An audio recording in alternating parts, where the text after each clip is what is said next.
Cette vidéo est sponsorisée par Kitsu. Kitsu est une plateforme de collaboration pour studios d'animation et d'effets spéciaux. Avec Kitsu, vous pouvez communiquer facilement avec votre équipe comme si vous étiez dans la même pièce, que ce soit en tant qu'artiste pour envoyer votre travail à la fin de la journée, pour planifier et assigner les tâches si vous êtes à la supervision ou à la production, ou même pour suivre l'avancée du projet en tant que client. Kitsu vous permet de suivre les différentes versions d'un plan, de comparer plusieurs étapes en vidéo côte à côte, mais aussi d'annoter et commenter les plans fournis par l'équipe pour indiquer les corrections à faire notamment. De nombreux studios et écoles d'animation utilisent déjà Kitsu pour communiquer plus efficacement et raconter des histoires toujours plus passionnantes. Vous trouverez toutes les informations sur leur site avec le lien en description. Merci à Kitsu de soutenir mon travail et d'encourager le partage de connaissances autour des métiers de l'image et de l'animation.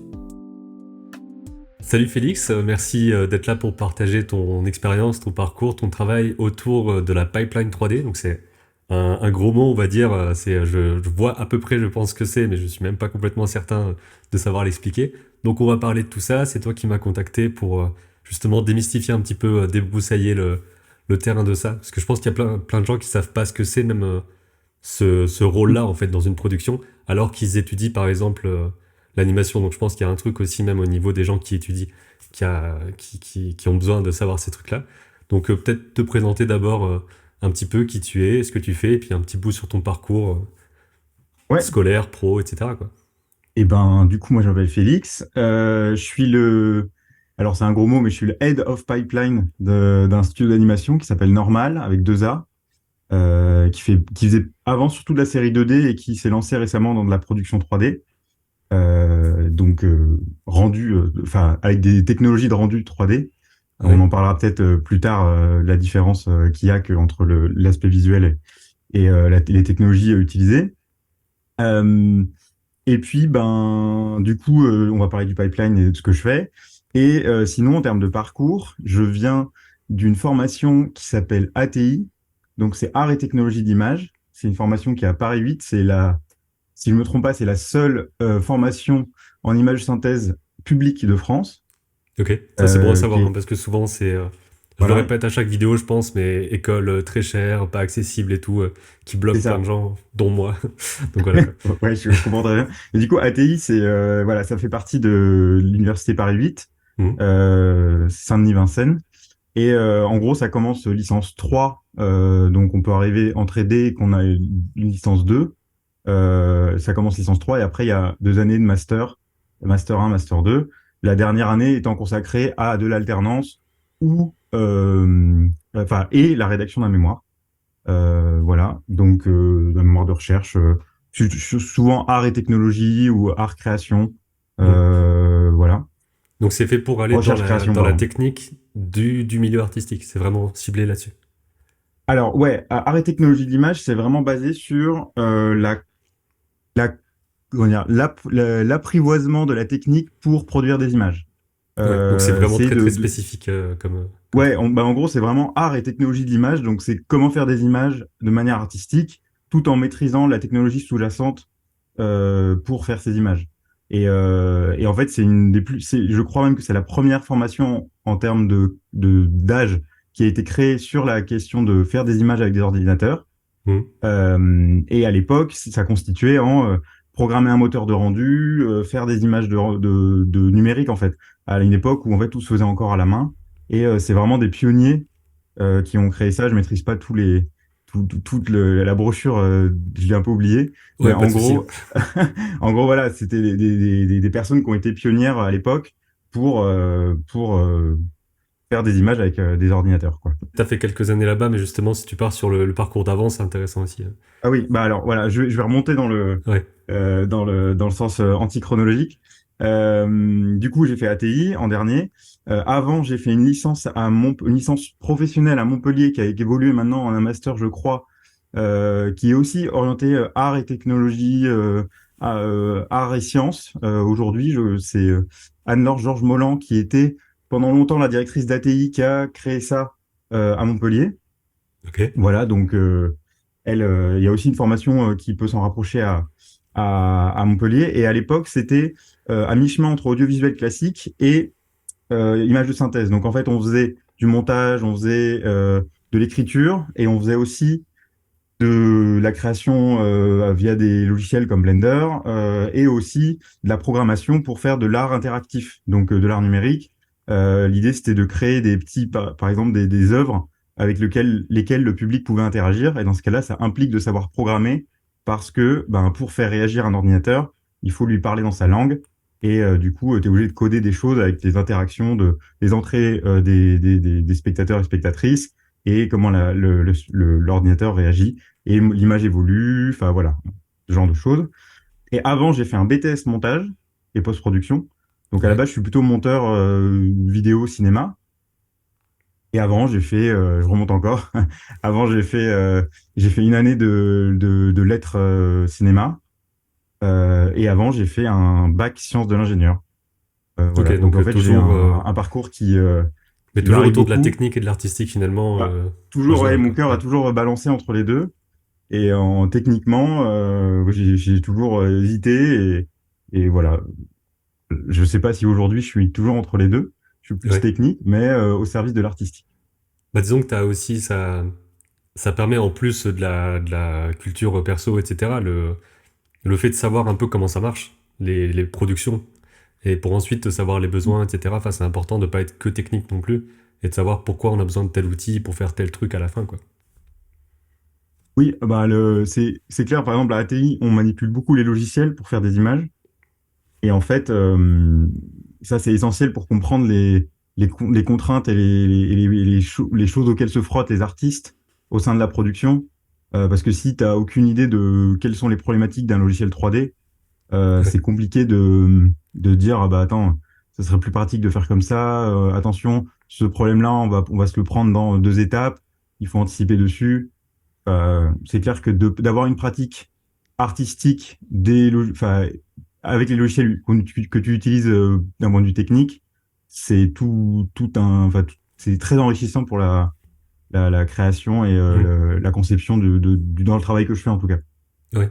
Et avant d'arriver justement à comment t'es arrivé dans le secteur pro avec ces compétences-là, expliquer un petit peu ce que c'est le pipeline 3D. En gros, moi, si je Ouais. vulgarise, j'ai l'impression que c'est juste trouver tous les outils qui vont s'embrancher les uns les autres pour faire tout le chemin de réalisation, quoi, enfin de création. Ouais.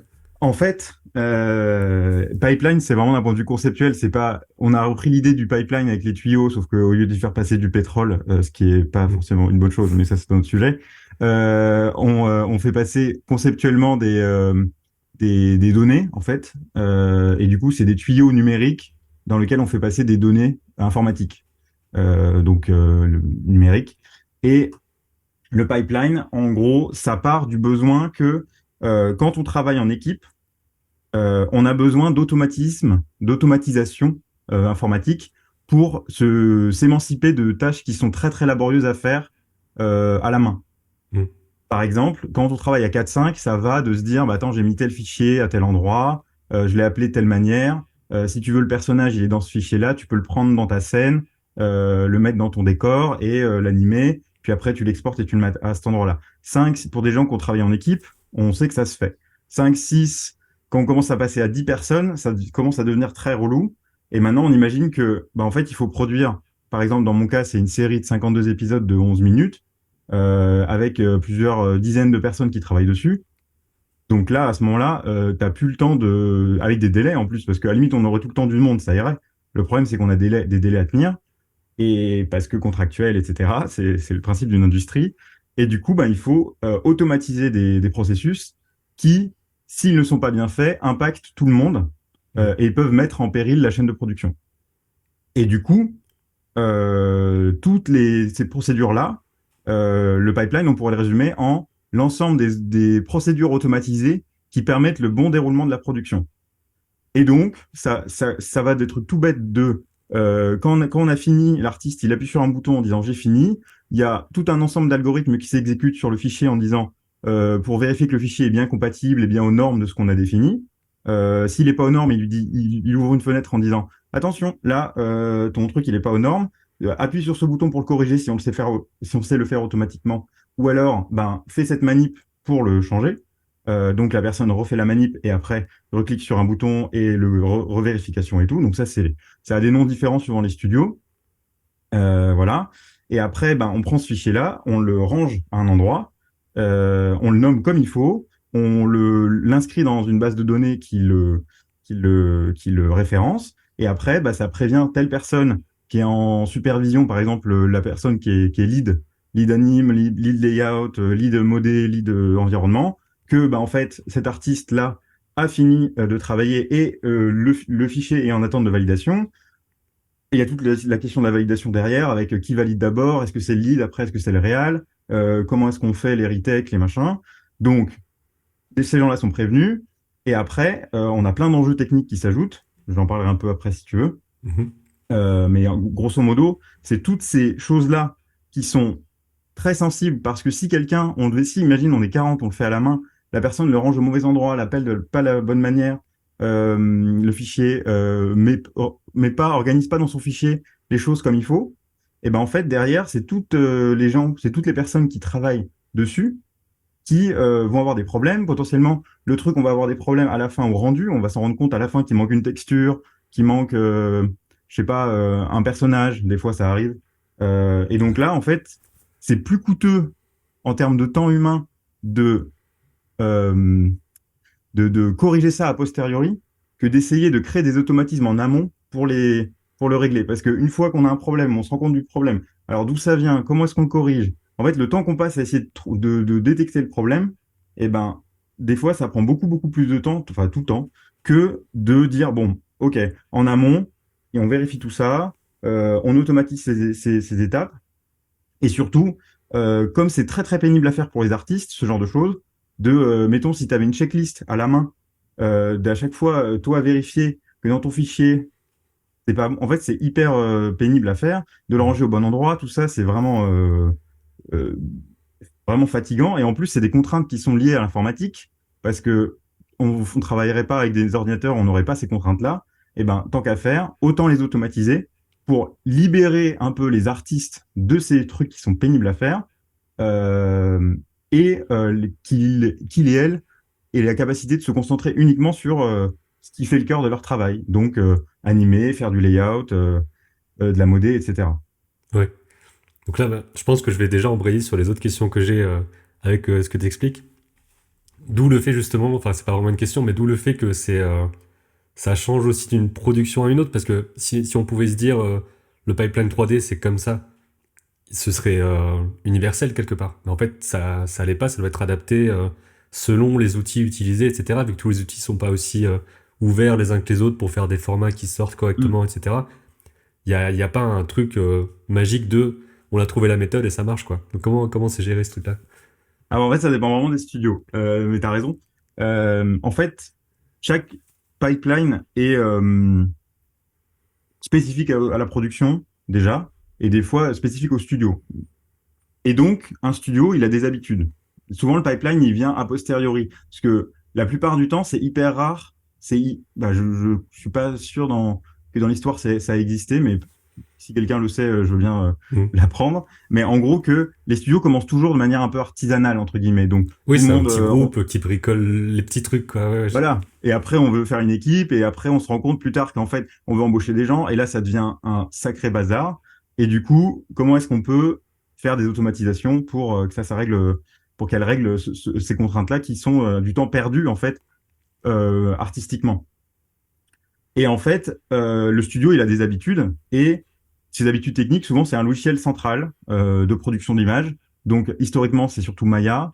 Et en fait, à ce moment-là, eh ben, c'est comment est-ce qu'on branche ce logiciel-là avec les autres logiciels dont on a besoin. Donc, par exemple, à une époque, c'était surtout Maya, Photoshop pour faire des textures. Puis après, il y a eu des évolutions. On se rend compte qu'il y a un nouveau logiciel qui est intéressant, genre par exemple Substance. Enfin, t'en as Hmm. certainement parlé sur ta chaîne.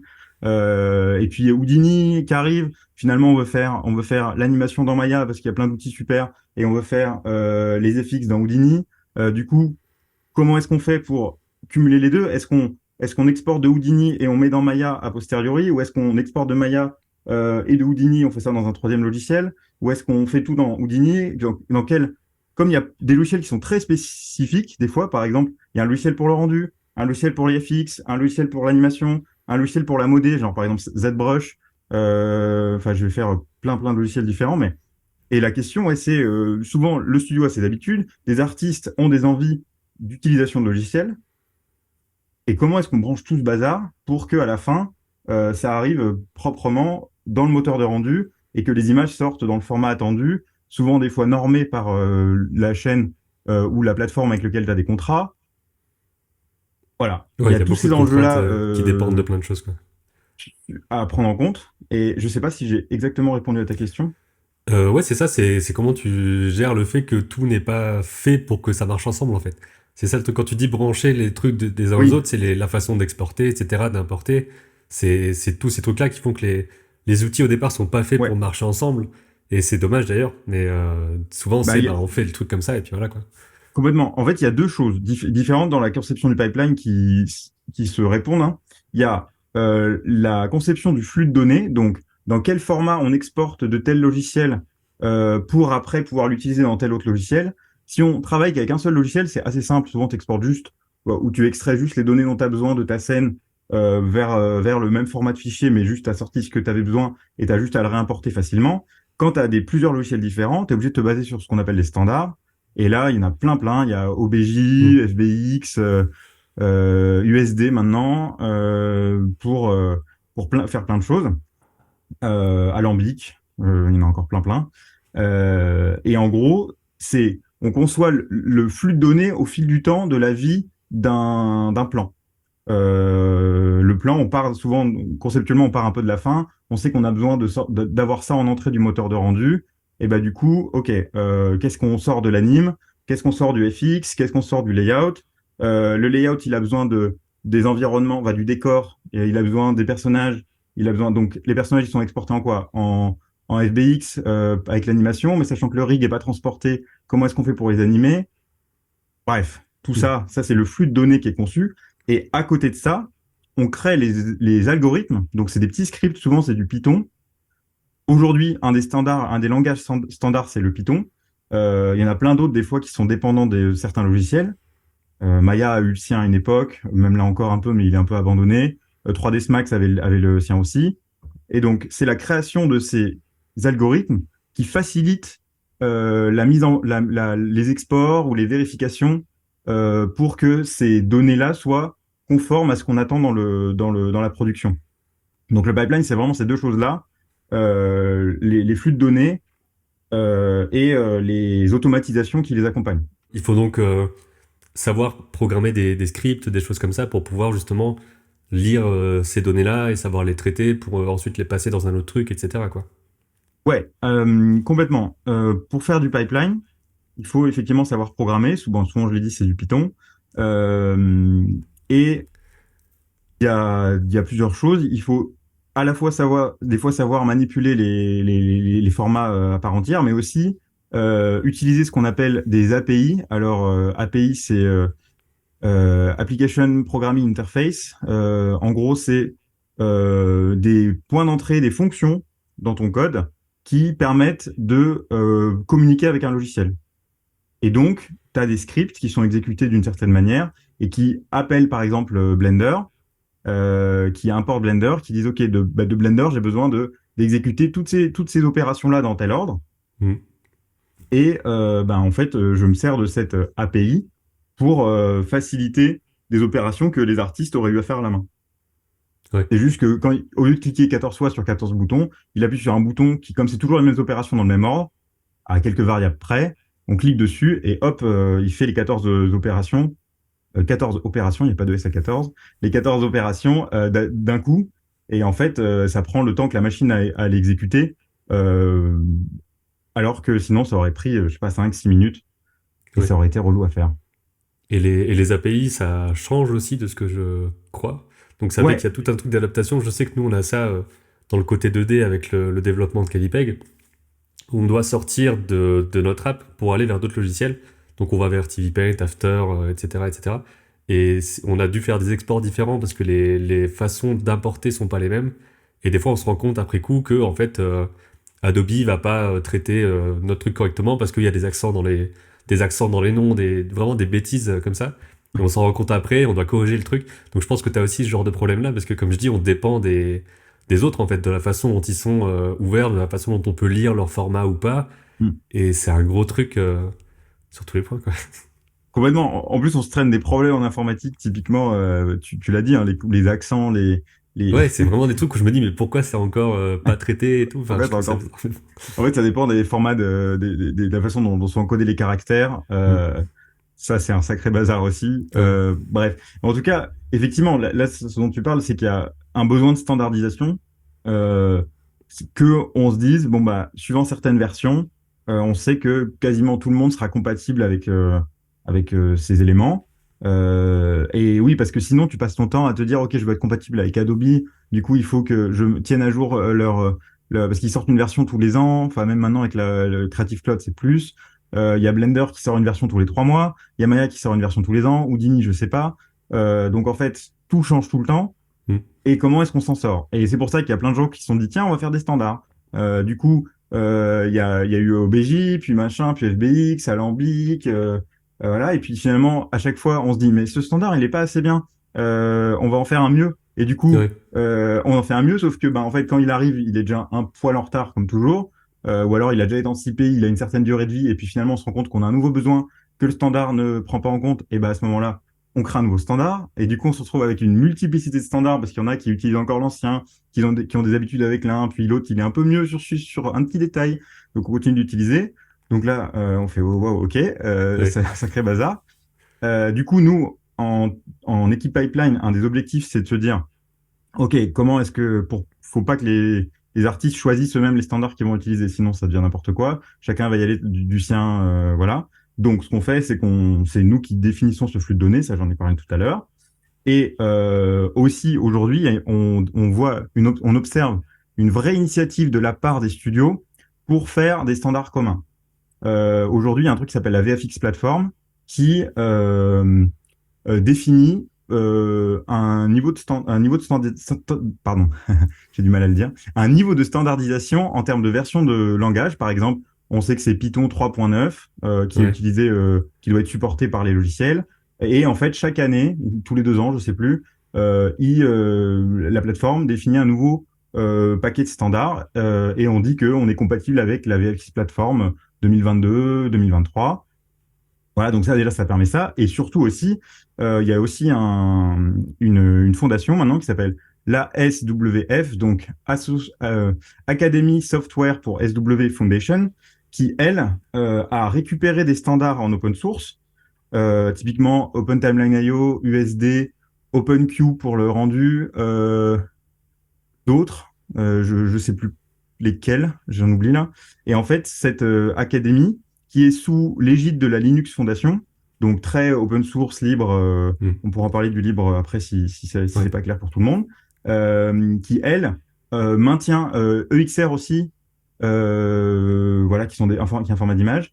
Voilà, elle maintient des standards et les maintient à jour en complètement libre et ouvert. Donc ça veut dire que tout le monde a accès aux définitions techniques de ces standards-là.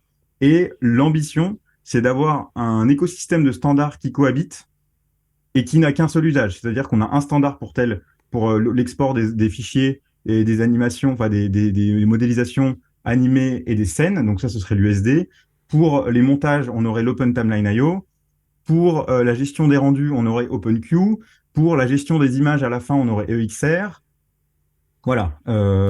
on aurait un format pour chaque usage et à la fin, l'objectif c'est que tout le monde se mette d'accord pour qu'on utilise tout ça et comme ça, tous les logiciels sont compatibles entre eux et c'est un gain pour tout le monde parce que tu sais que quand tu achètes ce logiciel-là ou que tu l'utilises, genre Blender qui est gratuit, tu peux très bien savoir que tu vas être compatible avec d'autres productions Hmm. ou avec d'autres studios, parce que des fois, les studios, ils travaillent pas tout seuls sur un projet. Il Ouais, y en a plus, trois c'est pas studios pensé à qui ça. font la fabrication. Alors ça rajoute du bazar. Et en plus, ce studio-là, bah, il préfère 3ds Max. Bon, je sais plus s'il y en a encore qui utilisent 3ds Max, mais il y en a, ils préfèrent Maya, il y en a, ils préfèrent Houdini. Ok, bah comment est-ce qu'à la fin, ces personnes-là qui font des choses, qui des fois travaillent sur des mêmes départements, genre il y en a trois qui font de l'animation, mais pas de la même manière.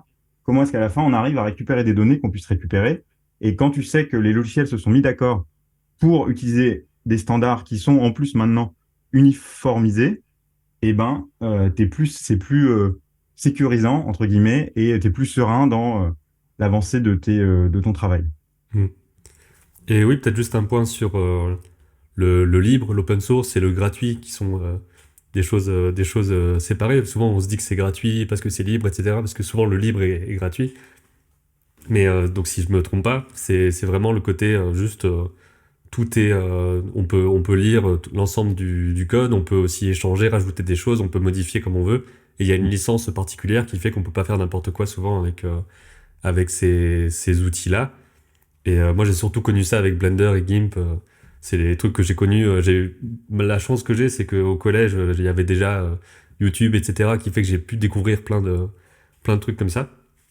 Et ça, c'est un monde qui me parle aussi dans le côté, ben, tout le monde peut utiliser, même si, enfin, même quand on connaît pas les choses du développement, ce qui est mon cas par exemple, on sait que plein de gens vérifient tout le temps si tout va bien à l'intérieur, tout le monde peut corriger des choses et tout. Et tout le monde peut sécuriser aussi, s'assurer qu'il n'y a pas des portes, des backdoors, quoi, des choses qui mènent à des endroits où on veut pas que ça amène nos données, etc. Donc c'est une forme de sécurité vraiment assez forte, en fait, le fait que les choses soient libres. Et en plus, on peut implémenter des choses pour lier les éléments, etc. Donc c'est ça qui est intéressant, je pense, aussi dans ton métier, quoi. Ouais, alors tous les studios sont pas utilisent pas forcément des. Alors tout le monde utilise du libre d'une certaine façon parce que l'informatique a pu progresser grâce au libre. Mm. Ça c'est évident. Il y a beaucoup de gens d'ailleurs qui le reconnaissent pas suffisamment et à mon avis il y a un enjeu un peu politique là-dessus de Ouais. défendre le libre parce que on se sert toutes et tous de choses qui ont été libres, qui sont libres maintenant. Et en fait, pour moi, il y a vraiment presque une reconnaissance des personnes qui nous ont précédés, du travail qui a précédé, à partager aujourd'hui les innovations qu'on fait.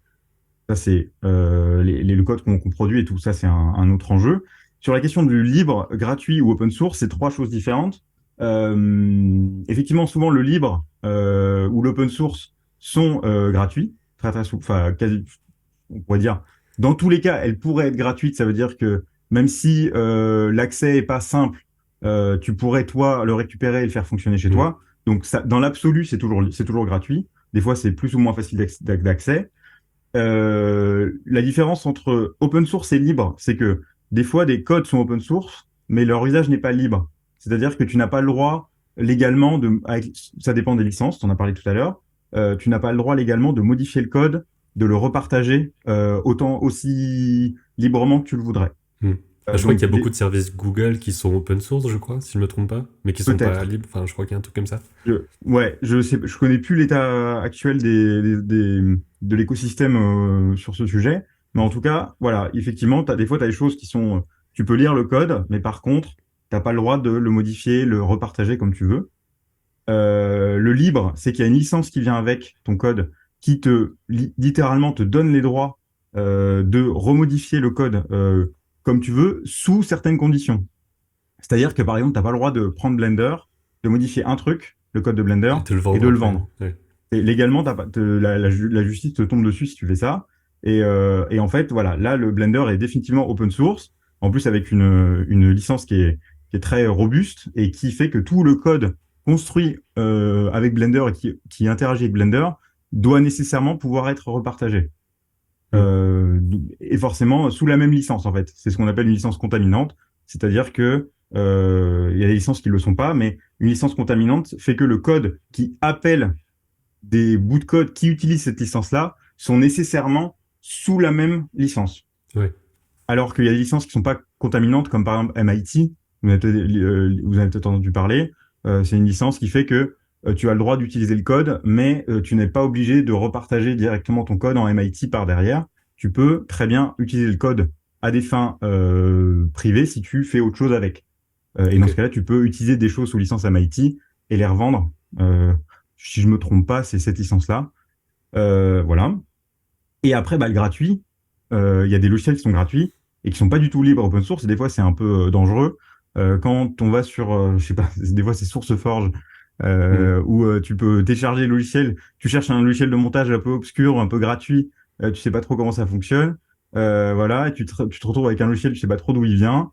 Tu l'utilises, il marche bof. Voilà, mais ça, souvent, c'est pas du tout libre. Et puis, Ouais. des fois, tu as un gros pop-up. Si tu veux exporter ta vidéo, paye 50 euros. C'est arrivé à une copine à moi il y a pas très longtemps.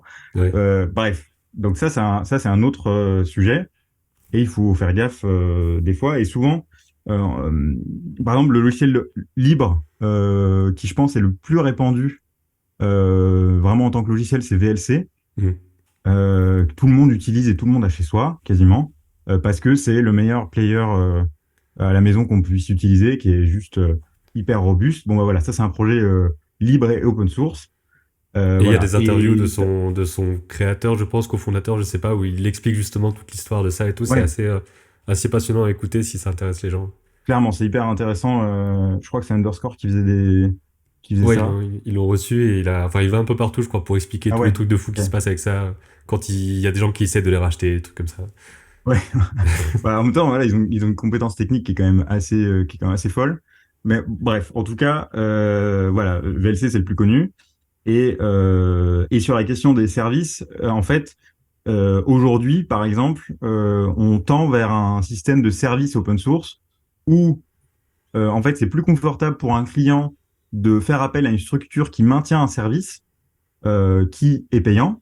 Mais par contre, ce service-là est libre ou au moins open source, c'est-à-dire que le client a moyen d'aller voir le code pour s'assurer qu'il n'y ait pas de problème. Typiquement, bah, tu connais Kitsu. Mhm. Kitsu fonctionne comme ça. Tu peux récupérer le code et l'installer chez toi si tu as envie. Mais par contre, Kitsu fournit aussi une plateforme sur laquelle tu peux héberger ta production. Et à ce moment-là, bah, tu payes pour le service parce que eux, ils ont toute une infrastructure et tout. Mais le code en lui-même est réutilisable et aussi du coup amendable. Et ça, c'est là tout l'intérêt du développement communautaire et du libre.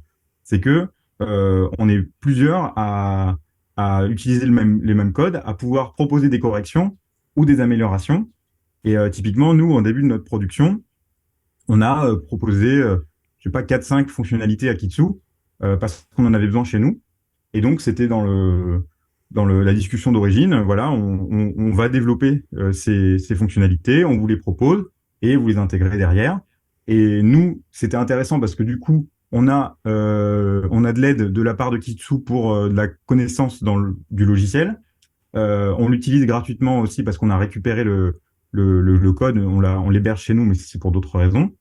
Et après, on sait qu'une fois que la fonctionnalité est mise dans Kitsu, eh ben, c'est eux qui vont la maintenir, qui vont Ouais. s'assurer qu'elle fonctionne bien et que les évolutions vont faire qu'elle est compatible. Donc nous, on permet de mettre un petit coup de pouce dans Kitsu avec une petite fonctionnalité dont on avait besoin. Et après, on sait qu'elle est intégrée et pérennisée, notamment parce que d'autres personnes vont l'utiliser. Du coup, ben, potentiellement, si un bug est trouvé avant que nous, on le rencontre, eh ben, il sera corrigé avant même qu'on se rende compte. Ouais. Ça, c'est tout l'intérêt. Et du coup, à notre studio, à Normal, la pile de logiciels qu'on utilise est quasiment complètement open source. On utilise un peu d'After Effects en fin de chaîne et un peu de Photoshop. Mais sinon, centralement, on a Blender, qui est notre logiciel principal de création d'images, Kitsu pour la gestion de production, et le squelette, l'écosystème qui permet de gérer tout le pipeline, ça s'appelle OpenPipe, qui va évoluer dans la prochaine version et à être renommé en Ion, A-Y-O-N. Bref, Ok. ça c'est pour les personnes que ça intéresse. Ouais. Mais en tout cas, voilà, nous on essaie de travailler avec le plus d'open source possible et surtout l'objectif c'est de reverser le plus de code qu'on peut. Donc si on a une fonctionnalité, on va avoir tendance à mettre plus de temps à la développer peut-être, mais in fine, elle sera repartagée pour tout le monde. Il y a des bouts de code qui restent très dépendants de la production de chez nous. Typiquement, s'assurer que le nom, c'est bien le nom de mon personnage, point ZZ, enfin, notre convention. Ça intéresse pas tout le monde. Bon sang. C'est des Oui, trucs qu'on parce que garde que chaque pour nous. studio a sa nomenclature selon aussi les habitudes passées, sans forcément qu'il y ait un. Il n'y a pas forcément une raison technique à cette nomenclature, c'est juste, c'est fait comme ça, quoi. Exactement. Des fois, c'est des préférences de la production pour bien nommer les choses. Voilà. Tout ce code-là, c'est du code souvent de plugin qui est par-dessus, qui est pas repartagé parce que pas intéressant, mais la plupart des fonctionnalités pertinentes et un peu profondes qu'on fait, eh ben, on les repartage dès qu'on peut. Ouais. Donc il y a Voilà. vraiment ce truc de. Si ça sert dans une prod 3D, il y a moyen que ça serve dans d'autres prods. Et c'est une forme ouais, de collaboratif au sein d'un studio qui forcément aussi vend ses services et tout. Enfin, ça veut pas dire que tout est fait gratuitement et tout ça. C'est ça qui est intéressant aussi dans le truc, c'est que ça peut rentrer dans le fait aussi d'avoir quelque chose qui tourne, qui tienne, où on peut payer les gens et tout. tout en étant partagé et tout. Donc c'est une philosophie qui est quand Complètement. même assez chouette. Et bah, Et justement, puis, pour revenir sauf si tu veux continuer, moi j'allais J'ai- embrayer sur Juste autre un chose. truc, un tout petit Ouais. truc à ajouter sur le développement communautaire. Ça aussi, d'un point de vue technique, ça implique des enjeux qui sont très intéressants pour nous parce que ça oblige à coder d'une manière qui soit la plus universelle Hmm. possible. C'est-à-dire que plutôt que d'avoir un truc qui marche juste dans notre cas de figure, on est obligé de réfléchir à, OK, de manière un peu plus générale, quels sont les fonctionnements et les mécanismes sous-jacents qui font qu'on a besoin de ce truc-là, et comment est-ce que dans l'absolu, c'est censé fonctionner. Et donc, on est obligé de prévoir, d'organiser notre code et de l'architecturer pour qu'il soit un peu plus universel. Alors, c'est pas universel, mais général en tout cas, et qui puisse servir à d'autres personnes. En fait, ne serait-ce que l'étape de proposer notre code à l'application d'origine, donc par exemple OpenPipe, et ben en fait, on a toute l'équipe d'OpenPipe qui va relire notre code, enfin, ou les personnes qui s'occupent de telle et telle partie du code, et qui va dire, ah bah attends, ton truc, c'est bien, mais ça marche pas dans tel cas de figure. Du coup, ce serait bien d'ajouter cette fonctionnalité-là, juste cet argument en plus, ou juste là, il y a un petit détail où si jamais là, tu te retrouves avec une erreur, tu vas avoir un problème et c'est une erreur que toi, t'as pas, mais nous, on peut l'avoir. Voilà. Et du coup, ça rend ton code d'emblée plus robuste parce que d'autres personnes avec d'autres expériences le relisent et l'utilisent. Et donc, des fois, ça anticipe sur des cas de figure qu'on n'a pas encore rencontrés. Et on se dit, ah bah tiens, voilà, en le partageant, on se rend compte que bah, ce problème-là, on l'aurait rencontré dans 3 semaines. Et ben finalement, on l'a réglé tout de suite parce que en fait d'autres gens l'avaient déjà eu et donc avaient gardé à l'esprit que ça pouvait poser problème. Et donc ça Oui, parce permet que de rendre plus robuste l'écosystème dans lequel on s'inscrit. ouais, parce que un des trucs en développement, c'est qu'il y a toujours des surprises planquées, des trucs que même en testant, on les trouve pas. En fait, il y a vraiment un truc d'essayer de planifier tout ce qui peut se passer. Donc c'est important pour vraiment structurer le tout. Et nous, quand on développe une fonction, il y a toujours ce truc de, ben, on va faire ça comme ça. Et après, il y a un des développeurs qui va dire, ouais, mais si quelqu'un essaye de faire ce truc-là, il se passe quoi? Et on doit toujours anticiper à quoi ça ressemble, comment ça marche et tout ça, alors que nous, on se dit juste, ben, on fait ça, et puis voilà. Mais non, il faut imaginer les 40 trucs que quelqu'un va peut-être faire un jour et tout, et ça fait vraiment partie du métier. Et le test en grandeur nature, en open source, aide encore plus à ce truc-là. On a juste une équipe de bêta-testeurs plus restreinte, mais ça débloque des trucs parce qu'on n'essaye pas tous les choses de la même façon, etc., quoi. En plus, un truc qui se passe, notamment moi je le vois à Normal, ce qui se fait, c'est que par exemple, on a énormément contribué à renforcer l'intégration de Blender dans OpenPipe pour l'instant. Leur code d'origine n'était pas suffisamment complet pour ce dont on avait besoin et du coup on a même refondu beaucoup de choses pour que ce soit plus compatible avec Blender et qui soit fait en plus par des développeurs et des développeuses qui connaissent Blender parce Mm. que eux le connaissaient moins et nous on est plus experts dans ce domaine donc voilà c'est pour ça qu'on l'a fait. Mais ce qui se passe c'est qu'aujourd'hui notre code n'est pas encore complètement reversé, voire pas du tout dans OpenPipe. Il y a ce qu'on appelle une proposition de code qui est en cours, qui suit un peu, mais qui traîne un peu parce que on a les urgences de la production à traiter et tout. Mais ce qui se passe souvent, c'est que certains studios, dans certains domaines, ont tiré dans des directions assez loin et du coup sont en avance sur certains aspects du logiciel que tous les autres, par rapport à tous les autres studios et par rapport au noyau du logiciel, enfin, d'OpenPipe par exemple.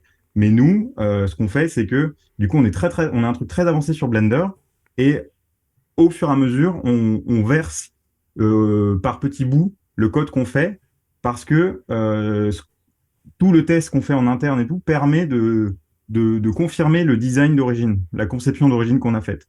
Et du coup, de passer autant de temps en interne à le développer, même si on a une équipe de bêta-testeurs et bêta-testeuses, ça permet en plus après de le faire à l'échelle du studio. Et quand on le versera dans OpenPipe, eh ben, il aura été testé sur 1 an de production, par exemple. Donc OpenPipe est en retard par rapport à nous. Mais on sait là aujourd'hui, parce que comme on a beaucoup moins de corrections à apporter à notre code noyau, enfin notre code fondamental sur Blender, que il commence à être vraiment stable. Et donc c'est à partir de maintenant qu'on peut se dire, OK, on peut le reverser dans OpenPipe sereinement, parce qu'aujourd'hui on sait que cette partie-là, elle bouge plus beaucoup. Et donc, c'est qu'elle marche bien. Parce que pendant longtemps, en fait, tu te retrouves à un nouveau cas de figure chez toi qui fait que tu as plein de modifications à apporter, tu es obligé de tout revoir. Voilà. Et du coup, le fait d'avoir des des petits labos en interne, ça permet de stabiliser le code avant même de le repartager à la communauté. Donc il y a vraiment Ouais. des sortes de vases communicants qui jouent comme ça. C'est vraiment voir ça, l'équipe bêta, après ça reverse dans l'équipe générale, puis après dans le code principal OpenPipe, c'est des vases qui... Et puis OpenPipe, des fois, fait une avancée sur un sujet que nous, on n'a pas creusé, et ben du coup, on récupère ce bout de code, on le remet chez nous. Enfin, c'est une sorte de flux comme ça qui s'échange et qui, des fois, a un an et demi de décalage, arrive pour tout le monde, mais en tout cas, est passé par plein de torrents, de remous avant. Ouais. L'image des vases, elle est bien. Ouais, C'est ça vraiment fonctionne bien sympa. parce que c'est. Et puis le laboratoire aussi, tu dis d'avoir un labo, c'est vraiment on essaye des trucs et on essaye de voir si ça marche tout en ayant, tu disais, la pression de la production parce que normalement un studio enfin, a déjà des tas de problèmes avant de se poser les problèmes de comment on relie les trucs ensemble. Et peut-être on en parlera justement de ce côté faire une production. Mais juste avant, je voudrais voir un peu, enfin savoir un peu comment t'es arrivé justement dans ce studio. Est-ce que c'est le premier travail que tu as eu après les études? Comment ça s'est passé? Comment tu as trouvé ce truc-là? Alors, pardon. Moi, c'est mon deuxième studio. Ouais. En fait, j'ai fait ma dernière année d'ATI, j'avais fait un stage à la fin du M1, donc la première année de master, dans un autre studio où j'avais commencé à travailler sur un outil basé sur Blender. Et l'idée, c'était un peu de hacker Blender pour en faire un logiciel de review. Mhm. Donc la review, c'est un artiste, enfin un lead souvent, ou une lead, qui va annoter le travail d'animation de quelqu'un. T'as dû faire une vidéo là-dessus, je pense, pour Ouais, dire, j'en ai. voilà, ton animation là, il faudrait que la pose elle soit un peu plus courbée et tout. Et dans ce cas-là, le lead, souvent, il va dessiner par-dessus, mettre un petit commentaire. Et en fait, l'idée, c'était d'avoir dans Blender, donc d'utiliser le Grace Pencil de Blender Mhm. pour faire les annotations sur les vidéos. Donc avoir une interface on apporte les vidéos qui seront dans tel format, enfin des trucs comme ça d'image en fait, hein. C'était plus un interfaçage de ce qui existe. Enfin, en fait, dans Kitsu, ça se fait, par exemple, il y a un outil pour dessiner sur les... Je vais parler de Kitsu parce que c'est le seul que je connais vraiment bien. Ouais, Tu pas de peux souci. dessiner sur les plans, voilà. Et l'enjeu, c'était de dissocier la vidéo par dessous des dessins faits. Et donc, moi, j'ai travaillé sur du coup ce logiciel qui s'appelle Stax, qui est plus une refonte de Blender, enfin une refonte de Blender, une surcouche de Blender qui, le logiciel existe encore, hein, on peut l'utiliser. On D'accord. va bientôt l'intégrer chez nous. Bref, il est libre, tout ce que vous voulez. Donc Stax permettait d'importer un montage, de dessiner par-dessus, de publier le montage. Et en fait, ça faisait ce qui s'appelle une session de review. Et en fait, une session de review, ça crée des fichiers de review par vidéo. Et après, ces fichiers de review là, ils venaient avec un commentaire textuel, par exemple, des dessins. Et après, tu pouvais les réimporter dans un autre Stax tel quel par-dessus. Là, l'intérêt, c'est que tu récupérais la vidéo indépendamment des dessins. Et donc, tu pouvais, par exemple, effacer les dessins si tu voulais, enfin les cacher, pas les effacer, les cacher. Tu pouvais comparer des versions entre elles. Bon, c'est des choses qu'on peut faire dans beaucoup de logiciels de review, mais avec tout l'intérêt du Expensive Blender. Ouais. Voilà. Donc, c'est parti d'un projet qui avait été une sorte de prototype par Jean-François qui bossait dans le studio. Euh, bon, moi, je travaillais là-dessus parce que ce qui m'a intéressé, c'était développement dans Blender. Parce qu'à l'époque, je sentais que Blender commençait à avoir le vent en poupe. C'était à quel moment ça? Il commençait à... C'était 2000... C'est juste pendant le 2020, je dirais. Mhm. Au moment où la 3. Non, c'était la 2.93 de Blender avec Eevee. Ouais, c'est vrai que ça c'est. 2.83. C'était la 2.83 de Blender. Ouais. Ils avaient annoncé Eevee, donc le moteur de rendu temps réel de Blender, qui permettait de faire une bonne correspondance entre temps réel et précalculé, donc cycles. Et en fait, tout le monde a fait OK, waouh, Blender devient un logiciel vraiment intéressant. Bah, c'est Et vrai que donc moi je me suis j'avais dit, pas fait le là, rapprochement, mais c'est ça le. Parce que moi, je le vois, enfin, Blender, je le vois depuis 2006, en gros. Puis je vois les trucs qui hmm, augmentent et tout ça. Mais j'avais pas fait le lien de c'est Eevee qui a lancé un nouveau truc parce que je me suis bien rendu compte que c'était de plus en plus utilisé et que je l'entends parler de plus en ouais, plus ailleurs que dans le petit cercle, enfin le gros cercle Blender communauté quoi. Et oui, c'est vrai que ça doit être ce truc-là qui a boosté le fait de. On peut le mettre dans les studios parce que le temps réel ça permet plein de trucs et ça a débloqué quoi. ouais. En fait, Blender, pendant longtemps, a été considéré comme étant à la traîne derrière Maya, derrière d'autres logiciels. Enfin, il courait un peu. Alors, il y avait certains trucs, notamment le modeler, où il était quand même plus performant. Voilà, mais c'était pas évident. Et en fait, Eevee, c'était une vraie innovation. C'était vraiment Mm. dire, OK, on arrive avec un moteur temps réel qui est compatible avec le moteur précalculé. Euh, et donc là, beaucoup de studios se sont dit, ah ouais, là, maintenant, ça devient intéressant. Et donc, moi, je me suis dit, OK, Blender, ça va devenir intéressant dans les années qui viennent. Et on a un gros déficit de personnes qui comprennent techniquement Blender et notamment comment développer des logiciels, comment scripter des choses et articuler Blender au sein d'un écosystème voilà, informatique avec d'autres logiciels. Et donc je lui ai dit, ben, je vais m'investir là-dedans. Donc le studio, c'était Super Prod. Cherchait à l'époque quelqu'un pour reprendre le prototype qu'avait fait Jean-François, qui est par la suite devenu Stax. Moi, j'en ai fait mon mémoire là-dessus. J'ai fait mon mémoire sur la review et du coup la conception d'un standard de review que j'ai appelé Open Review IO, IO comme in-out. Voilà, vous pouvez retrouver tout ça sur l'internet mondial Ouais. si ça vous intéresse. Et après, bah, en fait, c'est normal qu'ils cherchaient quelqu'un parce qu'ils voulaient se lancer dans une nouvelle production 3D. Enfin, leur première vraie production 100% 3D avec un logiciel de production de création d'images 3D qui voulait que ce soit Blender. Ils cherchaient quelqu'un pour faire un pipeline sur Blender.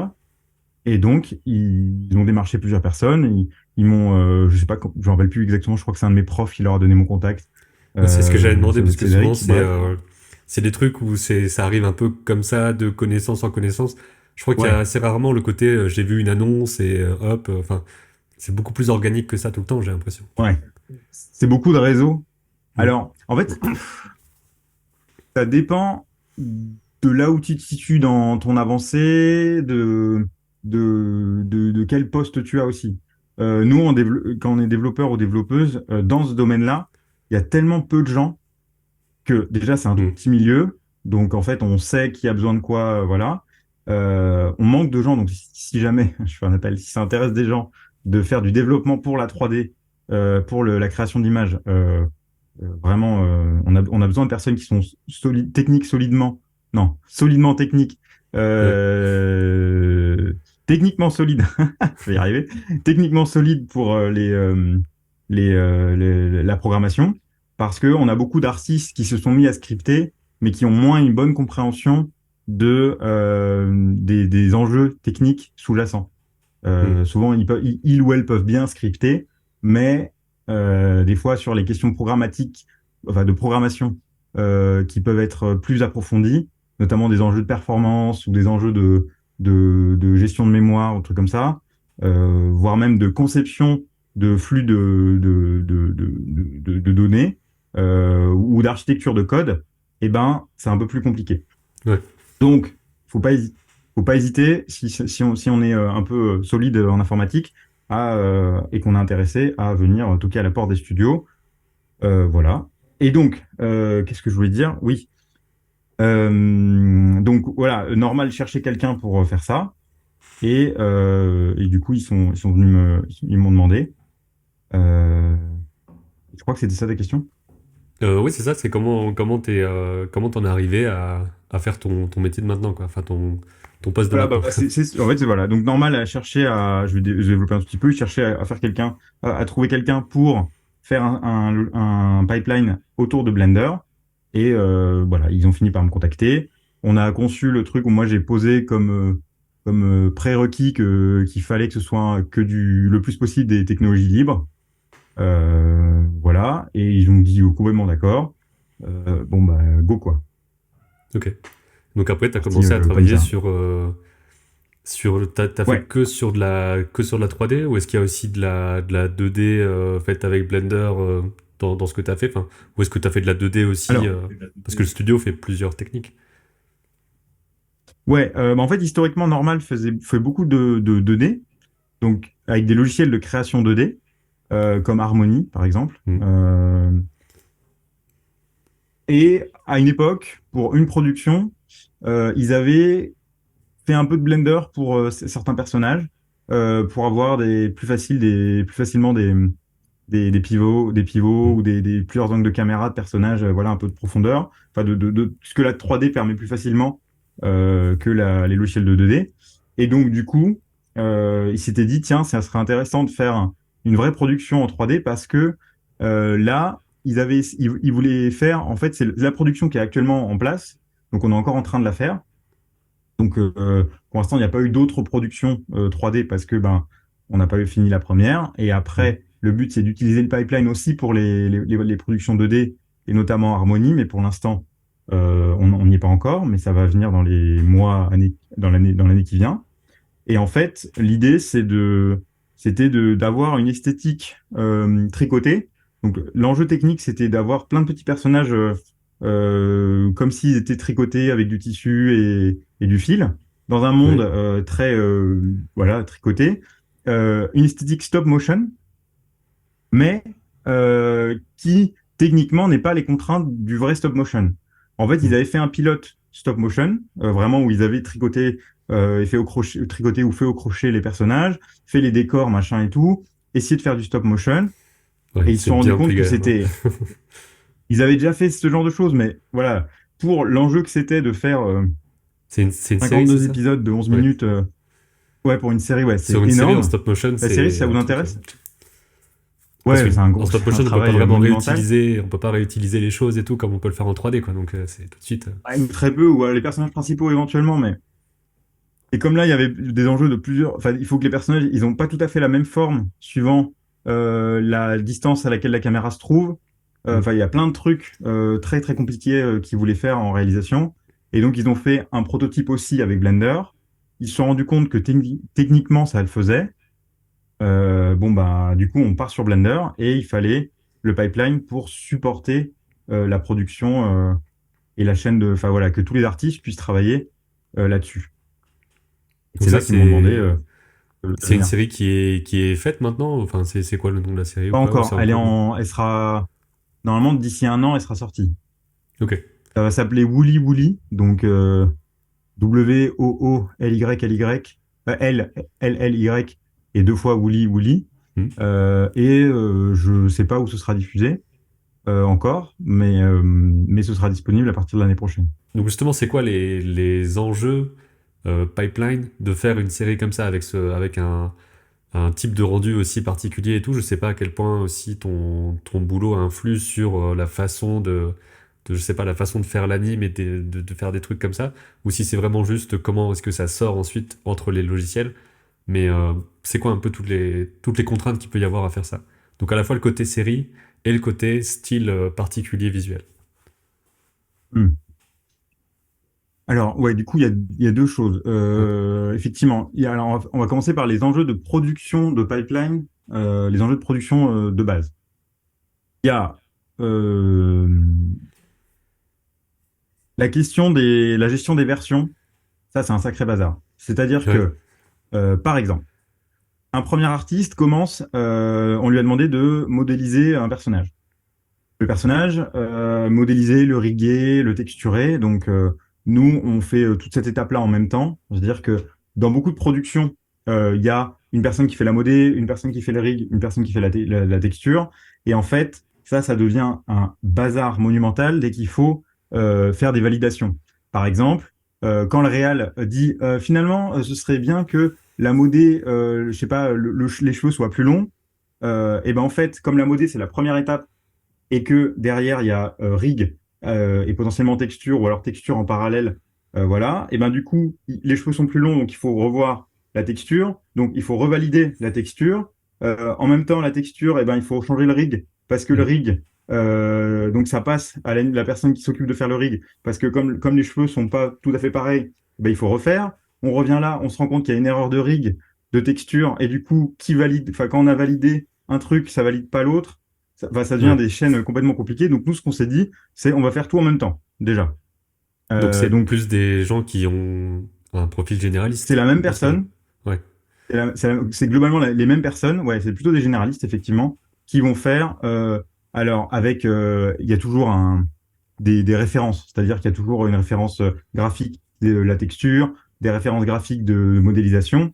Donc, tu pars pas à partir de rien, sinon il y aurait pas d'homogénéité dans les conceptions et dans les designs des personnages. Mais en tout cas, tout est fait à la même étape, parce que quand tu valides un truc, tu valides tout à ce moment-là. La personne qui a fait le rig, qui a bien fait les UV. Les UV, c'est pour que les textures soient bien calibrées sur le maillage du personnage. Mhm. Donc on Et déplie le ben, personnage. voilà, c'est le personnage déplié là. Vous avez certainement dû voir ça. Voilà, et avec la texture 2D qui vient se poser dessus. Et ben, l'idée, c'est de s'assurer que quand tu as changé ta texture ou ta modé, et ben en fait la texture soit encore bonne et que le rig du personnage, et ben ne déforme pas la texture de manière un peu bizarre et de choses Mhm. inattendues qu'on voudrait pas. Donc ça, c'est la première chose. Donc mettons, il y a cette problématique-là avec les personnages. On a les mêmes problématiques avec la création d'environnement. Donc on a une équipe qui s'occupe de la création des environnements. Donc je sais pas, un décor de forêt. Donc là, ils font plein de personnages, machin. Et en fait, le layout commence à travailler. Donc le layout, c'est les personnes qui vont, d'après le storyboard, bien calibrer la caméra, mettre les personnages dans le décor, commencer à pré-animer de manière assez grossière le plan. Et donc, le layout commence à travailler avec la version, par exemple, un du décor et un du personnage. C'est Mhm. simple, hein. Là, je mets un personnage, un décor, hein. Des fois, il y en a Ouais. quatre, Des cinq fois c'est plus personnages, simple. un décor. Alors, on fait très très simple. Du coup, ils font ça. L'animation va travailler sur ce layout, mais genre des semaines plus tard. Entre-temps, on a fait plusieurs layouts. On s'est rendu compte que ce personnage-là, à un moment, il a besoin d'être un peu plus tourné, donc il faudrait faire une modif dans le personnage d'origine parce que à ce moment-là, ça donne un truc qu'on n'avait pas vu au début, qui est un peu pas joli. Du Mhm. coup, eh ben, il faut modifier le personnage. Donc là, on passe en V2. Pareil pour le décor. On s'est rendu compte que les arbres là, ça gâchait un peu le plan. Donc il faudrait que ces arbres-là, ils soient plus à gauche. Bon bah d'accord. Eh ben, on fait ça une V2. Et donc l'animation commence plus tard. Sauf que le layout, il a travaillé avec la version 1. Ouais. Potentiellement, il a créé des contraintes entre le personnage et le décor. Par exemple, on va mettre un accessoire. Par exemple, il y a un autre accessoire qui a été ajouté, genre une corde à sauter. Le personnage, il tient une corde à sauter à un moment dans la main. C'est un autre objet qui en plus a des versions et tout. Hein. Ça ajoute des Mhm. choses. Et donc, ce personnage-là, il tient la, la corde à sauter. Sauf que le personnage, il est en version 1. Euh, à l'animation, quand elle commence, on voudrait qu'il soit en version, la dernière version qui a été faite. Parce que, voilà. Sauf qu'on a créé une contrainte entre le personnage et l'objet. Donc, comment est-ce qu'on fait pour que de manière automatique, toutes les modifications apportées au layout soient reportées dans la scène d'animation pour ne pas que les animateurs se retrouvent à refaire toutes les contraintes qui ont été faites en layout et donc qu'on ait fait deux fois le travail. Donc Du là, il y a un coup, truc que je suis pas sûr de comprendre. Je me suis dit ouais. qu'il y a donc plusieurs versions de layout et l'animation avait déjà été faite avec la version 1 du layout. Mais l'animation, elle est faite à partir du layout ou c'est juste la référence qui est à côté et on se sert de ça? Parce que c'est un truc où je sais pas trop comment ça marche ça. Ah, ah ouais, alors bah en fait, ce qu'on fait, c'est que l'animation, chez nous, il récupère quelque chose qui a été exporté par le layout. Et donc, en gros, c'est une scène 3D animée. D'accord, donc on a déjà une sorte Globalement, il de récupère les pré-blocking. personnages. Exactement, il y a du blocking déjà, et les contraintes. C'est vrai que si on n'a pas ça, c'est pas clair. Et les contraintes appliquées à ces personnages, voire les modifications. Si un personnage, par exemple, se retrouve compressé à un moment parce que, genre, je sais pas, il s'enroule la, la, la corde à sauter autour de lui et que il tire et du coup ça le resserre à des endroits et tout. Toutes Ouais. ces modifications-là qu'on a pu vouloir faire en layout juste pour se faire une idée, et ben et on veut les récupérer en animation, ne serait-ce que pour les avoir comme référence, voire se baser là-dessus pour les affiner en animation, comme c'est un peu plus fin l'animation qu'on fait, eh ben, on voudrait pouvoir récupérer bah, le fait que le personnage tient l'objet, Donc ça, c'est une contrainte de dépendance où l'objet se retrouve collé au personnage. Et après, potentiellement, il y a une déformation qui se fait sur le personnage. On veut les garder parce que c'est du travail qui a été fait auparavant, qui a été validé par par la réalisation ou en tout cas les responsables du département. Et donc, on veut pas que les artistes se retrouvent en animation, se retrouvent à refaire le même travail qui potentiellement sera fait différemment, qui aura des modifs qu'on n'aimerait pas et qui du coup ferait que quelque chose qui a été validé se retrouve invalide à l'étape d'après, juste parce que c'est quelqu'un d'autre qui l'a fait en essayant de copier le travail de quelqu'un qui l'a déjà fait. Voilà. Ouais. Et donc, ça, c'est un problème parce que quand on change parce que quand on change une version de personnage, en fait, on change de fichier. Donc, la version 1, c'était un fichier. La version 3, c'est un autre fichier. Ils se ressemblent beaucoup, mais il y a plein de choses sur lesquelles ils diffèrent. Et donc, comme comme changer la référence au fichier, ça peut faire sauter des choses. Typiquement, en fait, comme c'est pas le même fichier, pas les mêmes références, le logiciel, des fois, il fait pas le lien, il comprend pas pourquoi il y a ces choses-là sont pas exactement nommées pareil. Il suffit que entre la version 1 et la version 3, finalement, on ait ajouté un doigt, je sais pas, ou un truc en plus, le rig change, la modé est beaucoup changé, en fait, les références sont perdues. Et donc, Ouais. tout l'enjeu, c'est comment est-ce qu'on fait des petits algorithmes qui transfèrent les choses faites en layout en animation. Quand on build, il y a l'idée du build, c'est-à-dire que le layout publie quelque chose et quand l'anime commence, elle appuie sur je commence ou build premier fichier de travail. Et donc, le fichier va parcourir ce qu'il y avait en layout, récupérer les dernières versions des éléments dont il a besoin et essayer de faire des correspondances. Il va dire, bon, au layout, il y avait ça, la version 1 du personnage avait ça, et la dernière version du personnage, on va lui transférer les choses qu'il y avait au layout et rapatrier ce fichier-là dans notre scène. Comme ça, c'est la V3, mais avec les modifs qui avaient été appliqués à la V1, à la version 1. C'est Ok, clair, donc ça? Ouais, je pense. Ça veut dire que vraiment, dans les courbes d'anime, il y a des trucs aussi qui passent de l'un à l'autre. C'est ça?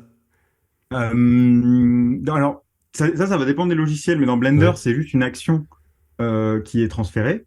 Mais là, c'est plutôt vraiment sur la question. Là, c'est peut-être rentrer dans les détails techniques, mais dans Mm. Blender, il y a ce qu'on appelle des modifiers ou des constraints. Ouais. Et en gros, c'est comment est-ce qu'on transfère ces modifiers et ces constraints d'un fichier, d'un modèle à un autre ou d'un rig à un autre. D'accord, ok. Donc Alors que c'est pas par potentiellement, rapport ils à vont changer. l'animation. C'est vraiment l'objet en lui-même, comment est-ce qu'il est construit et quels critères il a dans son Ouais. modèle, quoi. Ok. Je croyais que c'était par rapport à l'animation du Oui, layout qui allait s'appliquer en pré-anime de l'animation. Je crois que c'était ça. alors, souvent, c'est le cas. Quand le build d'anime est fait, il y a l'animation du layout en référence. Ouais. Ça, c'est toujours le cas. Mais par contre, l'enjeu, c'est de transférer bien les contraintes et les déformations qui ont été faites. Donc, c'est soit des modifiers, soit des constraints qui ont été faites des fois sur le rig en plus. Donc, c'est une étape en dessous. Enfin, c'est architecturalement, d'un point de vue de structure de données, Mm. c'est plus profond, c'est un peu plus compliqué à manipuler. Donc, ces éléments-là, comment est-ce qu'ils sont transférés? Et pour pas que... Parce que ça a un impact sur l'animation. Parce que si tu animes un objet, genre ta corde à sauter, dans la main d'un personnage, mais que au moment de l'animation, quand le build est fait, eh ben, la corde à sauter n'est plus associée au personnage, tu te retrouves avec une corde à sauter qui flotte dans le vide, qui fait son truc, Ouais. Qui est pas mais où le relié à la personnage main, quoi. bouge sans elle. Voilà, et c'est plus relié à la main. Et donc, ça, c'est typiquement des choses qui arrivent.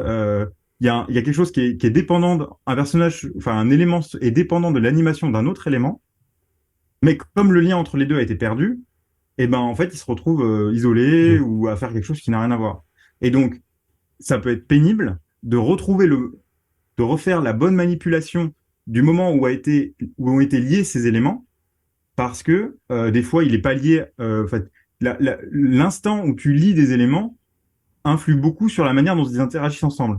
Si tu Ouais. parentes, c'est l'idée de parenté, c'est-à-dire que un élément, s'il est l'enfant d'un autre, si tu le parentes alors qu'il est juste à côté, ils vont garder cette distance. Par contre, si jamais tu le parentes alors qu'il est un peu plus loin, ils vont garder cette distance-là. Mm. Du coup, l'animateur, quand il voit la scène arriver et que les parentages ont sauté, c'est pas à quel frame le parentage avait été fait en premier lieu.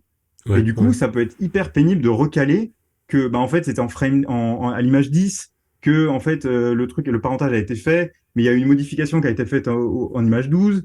Enfin, tout ça, c'est de l'information qui est perdue et qui est dommage parce que les animateurs et les animatrices se retrouvent à faire un travail qui a déjà été fait.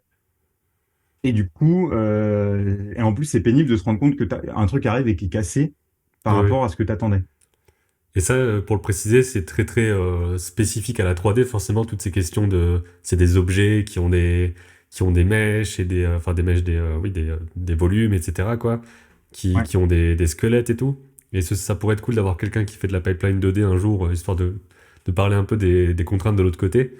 Et donc là, c'est en 3D, il y a tellement de trucs qui peuvent arriver à cause de la technique. Et c'est vrai que c'est un truc qui peut faire un peu peur aussi quand on se lance dans une prod 3D. Ouais. Et juste pour un petit aparté, mais j'avais vu dans le DVD de Shrek 2 à l'époque, ils avaient mis des bloopers de la 3D. Donc en fait, c'était tous les trucs qui avaient foiré en 3D où le perso il marche et puis ses yeux il reste là-bas, des trucs comme ça. Donc je trouvais que c'était un truc assez marrant pour Ah, c'est pas montrer, bah, en mal. fait, ça peut vite être le bordel et tout. Ça m'avait bien marqué, ça, quand je l'avais vu. Et donc t'as tous ces trucs de contraintes techniques dans le fait ensuite de faire quelque chose justement de visuellement particulier. Donc, comme je disais avant, est-ce qu'il y a des contraintes que tu as sur cette série-là pour ce rendu visuel-là, même peut-être en termes de rendu et tout, que tu n'avais pas dans d'autres séries avant, par exemple, ou que tu n'aurais pas dans d'autres types de productions, ou dans le côté même rendu particulier de ça a l'air miniature, etc., j'imagine, vu que c'est très stop motion, la gestion de la peut-être du flou et des trucs comme ça. Je sais pas à quel point t'es impliqué aussi dans ces questions-là. Ouais, alors moi je suis moins impliqué dans ces choses-là, je les vois d'un peu plus loin parce que j'ai pas Mhm. fait partie de la partie développement graphique. Ok. Donc les contraintes, euh, les, les solutions techniques apportées aux contraintes de choix artistiques, je les vois un peu plus d'un peu plus loin. Moi je Ouais. suis plus sur des enjeux de compatibilité et de bon transfert d'informations d'un artiste à une autre. Par contre, des choses que j'ai un peu vues, c'est la question de la taille des mailles. Mhm. En fait, les mailles, si tu veux avoir des représentations de mailles de laine, et ben en fait, suivant où t'es, elles sont plus ou moins réalistes. Donc, une des problématiques qu'on a, c'est la densité du maillage. Donc là, je vais rentrer dans un truc un peu technique, tu le garderas si tu veux. Ouais, là, de toute Mais façon, en gros, on est très geek technique, ça me va. ah ok, bon bah très bien. Bon bah alors, j'ai des anecdotes à non plus finir. Mais en gros, on n'a pas envie de modéliser à la main toutes les bosses Ouais. d'un maillage. D'un maillage dans le sens Dans le sens maillage tricot, où il y a tellement de choses qui de se passent. tricoté. Ouais. Voilà. T'as pas envie de les faire tous. C'est infernal. Du coup, ce que tu fais souvent, c'est que tu utilises une texture qu'on appelle de displacement, qui va, en fait, suivant les niveaux de gris, dire, ben, par rapport à la moyenne de mon maillage, et ben, si c'est gris plus noir, et ben, on va descendre les vertex. On va descendre les vertex. Et un vertex, c'est un point du maillage. Euh, et si c'est plus blanc que le 50 gris, enfin le 0,5 du gris, eh ben on va le monter par rapport Mhm. à la normale du maillage. La normale, c'est la perpendiculaire par rapport au vertex et au edge, aux arêtes Ouais. du point. Donc, on va dire, bah, dans cette direction, comme c'est 75% de blanc, eh ben, on va le monter d'une certaine valeur, suivant la force qu'on applique à ce displacement. Bon, le truc, c'est que quand tu as un maillage avec que 4 points, et ben en fait, si tu as une texture qui est assez fine en termes de gris, donc avec des niveaux de gris très fins, et ben en fait, là, tu perds de l'information. Tu vas juste avoir un truc qui fait ça. Mhm. Alors que, du coup, si tu veux une vraie courbe, il faut que ton maillage il soit très fin, qu'il y ait beaucoup de vertex. Et Ouais. donc ça pèse très très lourd. Parce qu'il faut faire ce qu'on appelle la subdivision. Donc subdivision, c'est quand tu as 4 vertex, un 2 3 4 et ben, tu vas en créer un de plus ici, un de plus ici, un de plus ici, un de plus ici, un de plus ici. Donc ça, c'est niveau 1. Niveau 2, t'en crées, au lieu d'en créer un, t'en crées deux. Donc voilà. Et ça, tu peux le multiplier Mm. une quantité de fois énorme. Et après, du coup, bah, quand le truc va se déplacer, tu vas avoir un truc qui est vraiment ondulé. Tu vas pouvoir, parce que il y a plein de points. Mais du coup, il faut trouver un bon compromis entre poids de ton fichier et de ton élément. Parce que plus il y a de points, plus c'est long et lourd à rendre, plus Mm. ça prend de la mémoire, plus ça prend des performances de l'ordinateur. Euh, donc il faut trouver le bon compromis entre distance et rendu et niveau de subdivision. Et donc c'est pour ça on a des problématiques de suivant à quelle distance se situe la caméra, comment est-ce qu'on subdivise nos mèches pour que le rendu soit acceptable, enfin le plus joli possible, mais pas pousser tout à fond en se disant bon bah comme ça on est sûr que ça passe, parce que ça passe pas. À des moments, on a par exemple on a des machines de calcul qui sont assez costauds euh, avec les dernières générations de Nvidia, 128 Go de RAM et tout, et des fois ça rentre pas parce que les gens Ouais. ont cliqué trop de fois sur subdiviser. Donc, Et est-ce du que coup, vous mettez des ben, standards aussi là-dessus en disant pas plus de ouais, temps de face, enfin, il faut se débrouiller pour réussir à optimiser, parce on n'a pas les contraintes du temps réel non plus là-dedans, parce qu'on a du calcul, etc. Mais il y a quand même une limitation, comme tu dis. complètement. Bah, surtout qu'en plus, c'est des textures qui peuvent être un peu lourdes. Des fois, c'est des décors qui peuvent être fournis. Donc, en fait, ce qui pèse lourd, ça peut être les décors. Et pourtant, les décors, on pourrait les faire assez simples parce que c'est des choses qui sont pas souvent très proches de la caméra. Mm. Du coup, ben, des fois, voilà, les... nous, on a certains artistes qui sont artistiquement très fins, mais qui ont pas une très bonne connaissance de la technologie 3D et de Blender. Et du coup, on est obligé de nous plutôt techniquement solide sur ces questions, de mettre des garde-fous en disant, ben, dans nos étapes de validation, on vérifie que les niveaux de subdivision des modifiers de Blender ne sont pas au-delà d'un certain niveau. Parce que Ouais. sinon, on sait que ça va peser trop lourd au rendu. Donc voilà, ça c'est le genre de choses qu'on fait. Donc il y a un truc de Pour communication aussi quelque part, de expliquer clairement à des gens dont c'est pas la spécialité première comment faire le truc pour que ça marche, ouais, quoi. Donc il faut réussir à expliciter ça et tout. complètement. Il y a bah oui et puis même des fois c'est pas des en fait ces réflexes là pour les personnes qui sont familières d'un logiciel, on se rend vite compte que c'est des choses qu'on apprend avec le temps. Mm. À force de faire l'erreur 4, 5, 10 fois, c'est un réflexe qui devient automatique. On sait qu'il faut pas le faire. Parce que, à terme, ça peut nous causer du tort. Et ça, c'est surtout si on a toute la chaîne de production dans les mains. Si on Mm. fait le rendu, on se dit, ah mais oui, c'est vrai, ce que j'ai fait là en modélisation, c'est trop lourd. Du coup, je peux y revenir. Là, on est dans des cas où en fait les départements sont plutôt séparés. Donc, les personnes qui font par exemple l'environnement ou la modélisation, n'ont pas forcément conscience des enjeux et des impacts que ça a en fin de chaîne.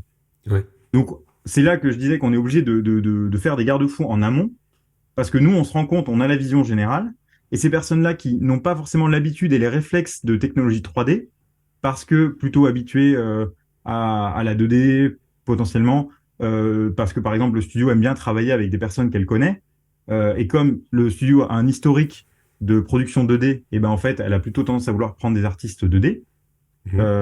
et pourquoi pas, et en plus il y en a aussi beaucoup dans l'industrie, donc c'est pas du tout gênant.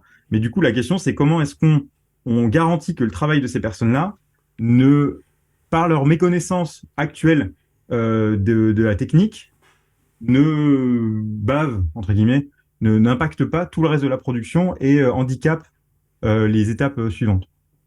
Donc Ouais. ça, c'est un des enjeux qu'on a sur le poids des scènes, euh, notamment la réalité des mèches et tout. Et un autre truc, c'est parce que c'était la question qui t'intéressait tout à l'heure. Par exemple, comme on veut quelque chose qui est une esthétique miniature, comme Blender euh, et ce qu'on appelle le PBR, donc Physically Based Rendering. Donc en gros, la manière de calculer la lumière dans le moteur de rendu est basée sur la compréhension physique, les propriétés physiques des matériaux. et ben du coup, la manière dont la taille de la caméra et la distance des lumières, leur taille et tout, influent beaucoup sur le rendu. Du coup, on est obligé de se poser des questions d'échelle. Mm. C'est-à-dire que ton personnage, eh ben, en fait, il va avoir dans Blender la même taille qu'il aurait s'il était sur ta table, En comparaison de conceptuellement. la taille de la Parce caméra, que des choses comme ça. bah, en fait, oui, et du coup, la caméra, tu vas avoir tendance à l'approcher Mm. ou à zoomer, plutôt que... Parce qu'en fait, on pourrait se dire, bah non, on a juste à grossir le personnage. Sauf que non, le rendu, il va pas être le même. Et du coup, Ok, si on veut des effets de profondeur, des fois, des effets de poils, ouais. ce genre de choses, tu es obligé de concevoir des échelles qui seraient proches de ce qu'il y a dans la réalité, parce que la façon dont la lumière est calculée, donc les images sont calculées, impacte... Enfin, c'est très dépendant de la taille des éléments. Je savais pas qu'il y avait Ça, c'est une cette autre dépendance-là. Je problématique qu'on peut pensais que avoir. c'était plus, je pensais que c'était plus par rapport aux proportions des choses les unes par rapport aux autres. Mais je savais pas que la taille en elle-même. Par exemple, si je fais une ville qui, la taille, fait 100 mètres, parce qu'on peut les mettre en mètres, etc. dans Blender. Si je le fais en 100 mètres ou en 10 centimètres, peu importe. C'est pas juste la distance caméra-objet qui fait la différence alors. C'est aussi le fait qu'il fasse 100 Eh mètres. Enfin, ben, je savais pas ça. si tu restes à un truc très lisse comme ça devrait pas avoir trop de Mhm. problématiques. Si tu rajoutes du maillage un peu dense, des variations, des particules, des poils, des lumières posées à certains endroits et tout, tu vas avoir une différence de rendu qui est nette. Ok, Parce que c'est pas calculé de la même manière. Ça je n'a sais pas le pas. même impact. Ouais. Voilà. Donc là, Ça, après, encore, moi, je encore un maîtrise truc. moins ce sujet. Encore un truc à prendre en Je compte maîtrise moins à ce prendre sujet en parce que compte. c'est pas moi qui ai fait toute cette partie-là. J'ai Ouais. c'est Samy qui s'occupe de ça au studio, est beaucoup plus calé sur ce sujet. Lui, je pense qu'il pourrait t'en parler des heures. Voilà, moi, j'ai un peu conscience de ces problématiques-là, surtout sur la question des poids des scènes, parce que moi, je Mm. vois les trucs dans la ferme de rendu qui passent pas, quoi, qui disent non, c'est trop lourd. Ouais. Donc ça, c'est des choses qui sont plus concrètes dans mon métier aujourd'hui, mais c'est des choses que j'ai pu voir aussi auparavant. Ok. Et peut-être juste pour une partie pour finir, sur le côté justement équipe, parce que là on a parlé de comment ça marche dans ton métier, le côté aussi parler avec d'autres départements, mais il y a combien de personnes dans ton équipe et comment ça se gère une équipe de développement finalement, enfin de gestion d'outils, etc. quoi. Alors, Grosse question, hein. C'est pas nous, très précis. hein? Grosse question, Non, pas mais très précise, mais bah écoute, je vais répondre comme je peux. Euh, on est du coup, on est quatre, dont moi, dans l'équipe pipeline pure, ouais, ce qui est une grosse équipe par rapport à la taille du studio. ok. Enfin, une grosse équipe. Par Par rapport à rapport la au côté moyenne des pipeline, tailles ouais, voilà. d'équipe, bah, en fait, souvent les studios sous-estiment les besoins en pipeline. Hmm, Régulièrement, on a des équipes qui sont trop petites par rapport aux enjeux auxquels les studios font face. Et ouais, du coup, nous, le studio a pris le parti inverse de dire, bon, bah, on sait qu'on va en avoir besoin, on sait qu'on veut un pipeline qui soit conçu sur la durée et pas juste pour cette production, parce que ça a souvent été un problème d'ailleurs dans beaucoup de productions, notamment de longs métrages, où le studio dit, ben, on fait un pipeline juste pour ce long métrage, et après, il jette tout, et pour le prochain, il recommence. hmm, Et donc, ça peut être assez problématique. C'est aussi pour lutter contre ça que on fait du libre. C'est que en repartageant ce que tu as fait à ce moment-là, bah, en fait, tu le récupères à la production d'après. ouais, Ça, c'est autre chose. Je vais pas revenir là-dessus. Mais en gros, on est quatre à faire du développement pipeline. Pipeline, soit bas niveau, entre guillemets, donc c'est du code fondamental qui architecture l'ensemble des éléments. Et après, il y a certaines personnes qui font du code dit plugin hmm, ou tool, donc outil, où là c'est plus soit les étapes de validation dont on parlait, soit des outils, des petits utilitaires pour les artistes, j'ai besoin de faire trois étapes toujours qui sont toujours les mêmes sur mes personnages, et on en a fait un bouton qui fait ces trois étapes toujours dans le même ordre, et ça c'est plus simple. Donc ouais, on a ce genre de choses, et du coup on est 4 à faire du pipeline, et deux, enfin, c'est une ou deux personnes en plus qui sont à la fois des référents techniques. Dans, par exemple, Samy, lui, il est référent technique Blender, et en même temps, il a fait beaucoup de développement d'outils Mm. en parallèle. Mais lui, il fait pas vraiment partie de l'équipe Pipe à part entière, parce que c'est quelque chose qui est très, très, très dépendant de la production. Et Ouais. c'est pas un squelette général qui est conçu pour après, plus tard, accueillir d'autres productions. C'est vraiment dédié à cette production-là qu'on a besoin de ces outils-là pour que ça marche. Mais c'est certainement des choses qui seront très, très, très modifiées, voire jetées quand la production sera finie. Et c'est Ok. normal. Enfin, voilà. Donc, on est 4-5, quoi, à faire ça. Ouais. Et en plus, on fait la partie support technique. Donc, quand les artistes ont des problèmes, genre, quand tu fais un build, tu as un message d'erreur. Quand tu veux importer un truc, ça marche pas. Quand tu veux le supprimer, bah, en fait, il y a des choses qui restent ou des choses qui partent en trop. Bon, bah, dans ces cas-là, nous, on reprend les scènes, on voit ce qui pose problème, on essaie de le corriger. Et suivant ce que ça donne, eh ben, on corrige le code en fonction. Ok, donc il y a aussi Voilà. toute cette gestion du quotidien finalement du studio, Ouais, on a un truc à construire global, mais il y a aussi A, B, C qui sont en train de se passer autour, quoi. Donc il faut que quelqu'un ouais. soit dessus, tout Et des ça. fois, Enfin, ouais. des Moi, fois, je c'est un comprends peu complètement le tendu truc. parce que t'as des problèmes immédiats. Donc, il faut débloquer les gens qui sont bloqués parce que sinon, ils peuvent pas travailler. Et Mm. là, c'est des logiques économiques très bassement matérielles où, en fait, tu as, je sais pas, 10-15 personnes qui sont bloquées, qui peuvent pas travailler. Toi, il faut que tu les débloques tout de suite. Mais si tu passes du temps à les débloquer tout de suite, et ben, en fait, tu corriges pas le problème de fond qui va faire que demain, d'autres personnes seront encore bloquées. Et Ouais. du coup, comment tu arbitres entre je passe du temps à débloquer ces personnes-là tout de suite et je corrige le problème de fond pour que des gens soient pas bloqués demain. Et en fait, tu as la production qui vient de voir en disant il faut absolument que les gens puissent travailler. Toi, tu es là, oui, mais si je le fais pas ça maintenant, ben, en fait, on aura encore des problèmes pendant Mm. des mois. Enfin, et il y a tout ce truc-là à arbitrer. Et ben là, c'est là que mon rôle, entre guillemets, intervient en tant que responsable de cette équipe-là. Je priorise des fois les trucs et je fais le tampon, par exemple, avec la production ou les leads en disant, bah écoutez, là, je suis désolé, mais pendant 2 jours, vous allez vous fader le problème à la main. Par contre, dans 2 jours, on aura une correction qui va arriver et ce sera mieux pour vous. Mais parce que si on vous débloque maintenant, et ben en fait, le truc va mettre une semaine à arriver Mm. et ça, au total, Il y aura plus de ça problèmes. cause, Ouais. ça perd plus de temps collectif que d'attendre vous 2 jours à 5. Voilà, enfin, de genre de Ouais. trucs.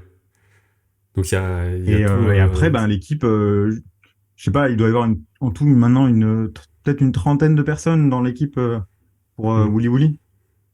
Ouais. Entre l'anime, peut-être un peu moins, on doit être à 25. Mais après, c'est voué à à grossir un peu. Je pense qu'on va monter à 50 personnes en tout d'ici la fin de la production. Ok.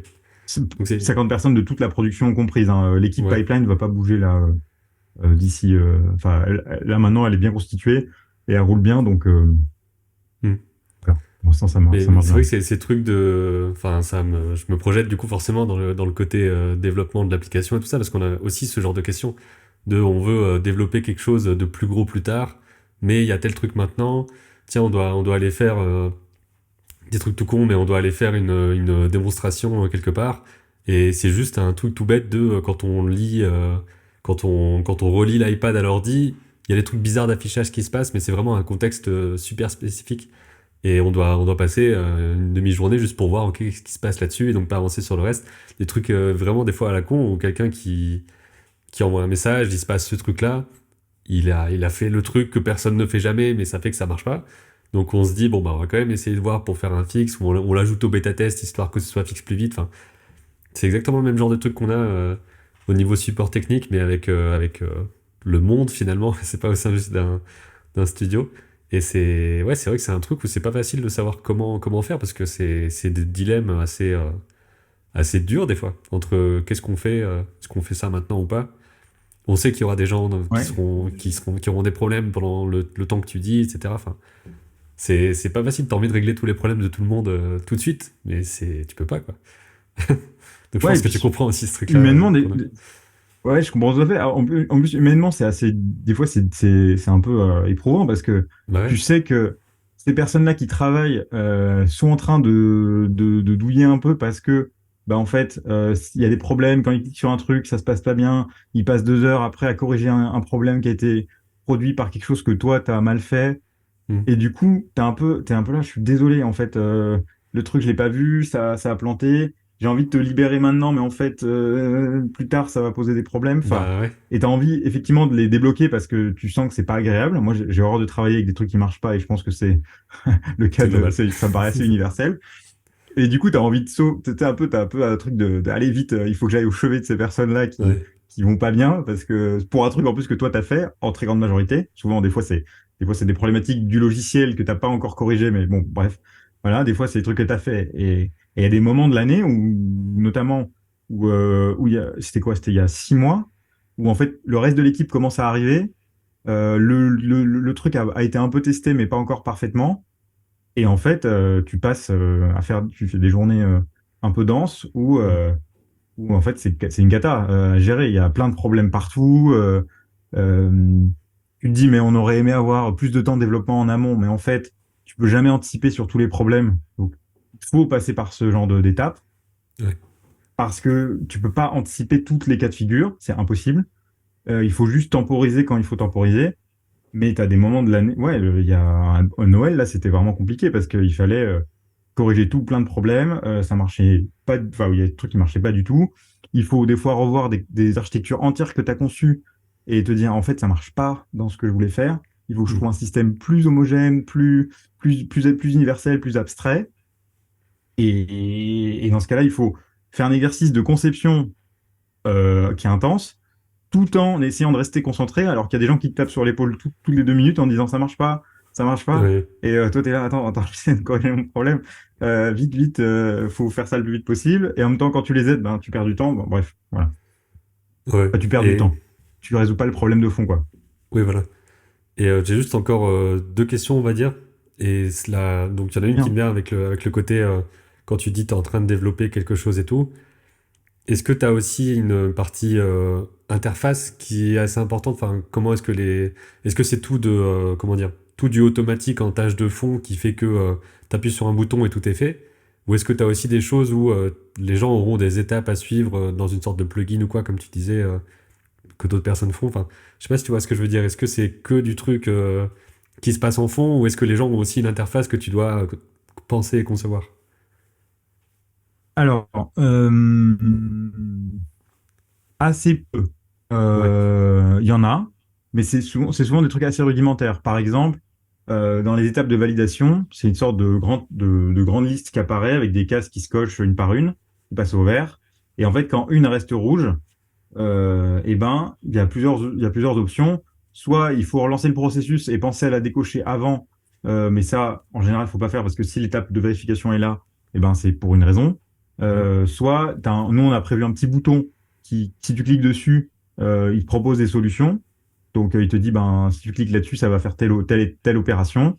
Tu cliques dessus, ça corrige un temps soit peu, en espérant qu'on ait bien pensé le truc. Et hop, ça corrige le problème. Et après, il faut relancer les étapes de validation. Soit des fois, juste tu cliques dessus, tu as un message d'erreur qui s'affiche et qui te dit, bah, ton problème c'est ça, il faut que tu le corriges à la main. Mm. Euh, des fois, on conçoit un peu des trucs d'interface. Typiquement dans Kitsu, on a pu faire un peu des trucs. Par exemple, moi j'ai fait un système qui permet de faire des automatisations quand tu changes un statut.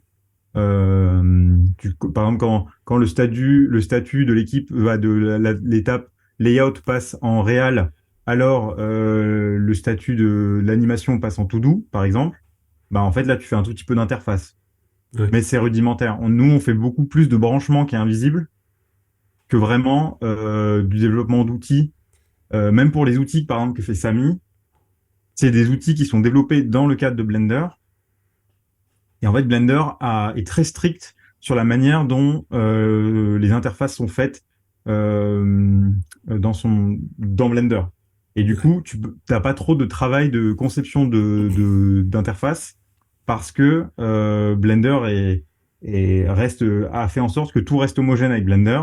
Et Mm. du coup, tu as une certaine manière de faire des boutons, une certaine manière de faire des listes, une certaine manière de faire ce genre de choses. À toi de voir comment tu les agences pour que ce soit un peu clair.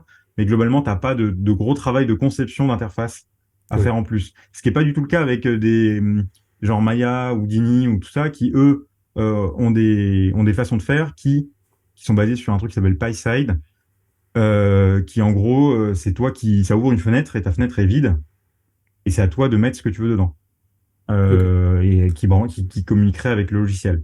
Dans le cas de Blender, c'est très différent parce qu'il limite la manière de faire ce genre de choses. Moi, c'est quelque chose que je fais très bien, ça fait râler des gens. Ouais. Bon, ça c'est un long débat, c'est un autre débat. Mais en tout cas, on a assez peu d'interfaçage, ou alors des fois pour des outils, typiquement, là, on va faire un outil d'ingest. Donc en gros, c'est quand on reçoit le storyboard, on aimerait que aujourd'hui on le lance en ligne de commande, c'est-à-dire que quelqu'un copie une commande, il change juste le chemin du dossier et il appuie sur Entrée et ça va récupérer tous les éléments du dossier, les mettre dans Kitsu, les mettre dans OpenPipe. C'est des fichiers vidéo, c'est des storyboards, des plans. En fait, c'est le plan 1, plan 2, plan 3 de ton épisode Mhm. et il les met au bon endroit et tout. C'est en ligne de commande. On aimerait que la production puisse s'en servir. Donc des gens qui sont moins à l'aise avec les lignes de commande. Donc là, on va avoir juste un petit travail de si tu peux cliquer sur un bouton de OpenPipe, ça t'ouvre une fenêtre, tu vas chercher un dossier, tu cliques sur le dossier, tu appuies sur OK et ça fait le truc. Ouais. C'est très rudimentaire. On n'en est pas du tout à concevoir des interfaces comme vous Ouais, de faites toute dans façon, Calipake, je pense c'est à voilà. vu que c'est que du logiciel en interne, même s'il est partagé, ça reste toujours des trucs qui sont pas utilisés par le grand public. Il n'y a pas du tout les mêmes besoins de se casser la tête à Non, c'est comment clair. on fait des interfaces innovantes, je ne sais quoi et tout. Mais c'était juste pour savoir si tout était vraiment planqué, un bouton et c'est fini, ou s'il y avait des choses un peu plus complexes des fois. Mais ouais, j'ai mieux compris du coup ce truc-là. Et pour finir, j'aimerais bien avoir un côté un peu plus vie, on va dire, travail au quotidien, gestion entre travail et vie perso, comme j'aime bien avoir ce côté-là des fois. Comment ça se passe, la dose de travail? Est-ce que tu arrives à te détacher aussi en sortant de studio? Est-ce que c'est un truc que tu as tout le temps en tête? Hmm. Tout ce truc travail et vie autre, quoi. Ouais. Alors, oui, c'est un sujet. Ça dépend des périodes. En fait, typiquement la période dont je parlais en hiver dernier, Hmm. j'ai fait énormément d'heures sup, par exemple. Ouais, Tu travailles beaucoup, beaucoup trop. Voilà, bon, c'est compliqué. À ce moment-là, c'est compliqué. Sinon, moi, je suis en télétravail tout le temps, quasiment. ok. Alors, juste personnel. L'équipe Pipeline est quasiment toute en totalité à distance. Et en fait, ça, c'est une particularité de cette production, c'est que beaucoup de gens sont en travail vraiment de chez eux. Ouais. Du coup, ça pose aussi des enjeux techniques. Typiquement, quand tu récupères un fichier de quelqu'un, il faut qu'il vienne avec toutes les dépendances. Hmm. Par exemple, le lead anime, il travaille de chez lui. Et ben en fait, quand il récupère une animation qu'a fait un artiste ou une artiste, et ben il doit récupérer l'animation avec tous les personnages, tous les décors, tous les trucs. Et donc en fait, ça pose aussi des enjeux de nous. Comment est-ce qu'on transfère du serveur du studio vers la machine de l'artiste, parce que le VPN par exemple c'est trop lent. Hmm. Bref, plein de trucs comme ça. Bon, ça c'est autre chose. Mais dans ma vie perso, je suis en télétravail à 100%, quasiment. Je vais de temps en temps au studio pour voir l'équipe. Et du coup, oui, c'est quand ça va, ben, je lance un chronomètre le matin et le soir, je l'arrête. Quand j'ai fait mes 7 heures de travail, je le coupe Ouais. au repas. Mais il y a des périodes où ouais, tu fais plus, tu es à 11 heures de travail par jour. Pendant l'hiver, c'était un peu ça, ouais. Et du coup, à ces moments-là, c'est moins rigolo. Hmm. C'est plus dur de couper parce que du coup, tu te couches, t'es fatigué, tu te couches avec les problématiques. Voilà, tu as un monde mental qui est plein de flux de données, d'architecture de code. Et t'es là, attends, j'aurais Ouais. peut-être pas dû faire ça comme ça parce que dans ce cas de figure, voilà, c'est difficile. En plus, comme c'est un travail qui est pas très manuel, le seul truc manuel que tu fais, c'est de taper des lignes. Mais beaucoup, ça se passe dans des grands moments de concentration où il faut être un peu, voilà, manipuler des objets qui sont complètement abstraits.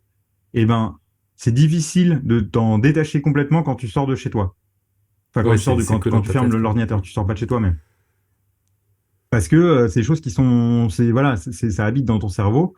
Alors, je pense que n'importe qui a ces problématiques-là au travail, de pas arriver à couper, surtout quand tu travailles beaucoup et tout. Et ça, c'est un autre vrai souci d'organisation du travail. Mais moi, de mon côté, en plus, il y a le fait que tout ça, c'est mon cerveau qui travaille et des fois, je peux pas l'empêcher de le faire. Hmm. Et Et puis tu vas avoir du une coup, idée d'un quand coup de ah c'est bah tiens vraiment, le truc qui débloque c'est ça alors que t'es juste voilà, aux courses. Ouais. ouais, tu te retrouves, t'es là, t'es dans ton lit, tu te retrouves à sortir ton téléphone, à noter vite fait l'idée pour pas la perdre et la voir le lendemain matin parce que t'as résolu ton problème après avoir fait autre chose dans ton cerveau. Bon, ça peut être gênant pour certaines personnes. Moi, là maintenant, la période où ça se passe mieux, en ce moment, ça roule plutôt bien. Hmm. C'est cool. Enfin, franchement, c'est agréable. Et t'arrives à couper. Parce que du coup, t'as moins de problématiques vraiment urgentes à traiter. Et du coup, tu arrives plutôt à te détendre en disant, bon, là, ce soir-là, je peux le laisser. Mais tu as toujours un moment, même dans ta soirée ou quoi, devant ta série ou quand tu parles à quelqu'un, tu te dis, ah ouais, j'aurais dû faire ça dans un moment de rêverie. Enfin, Hmm.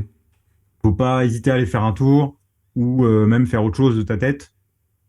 Ouais. Par exemple, je sais pas si tu lis, si t'écris, voilà, ou t'écoutes pour bien mettre ton cerveau en route sur autre chose et pas passer toute ta soirée sur le problème que t'as quitté.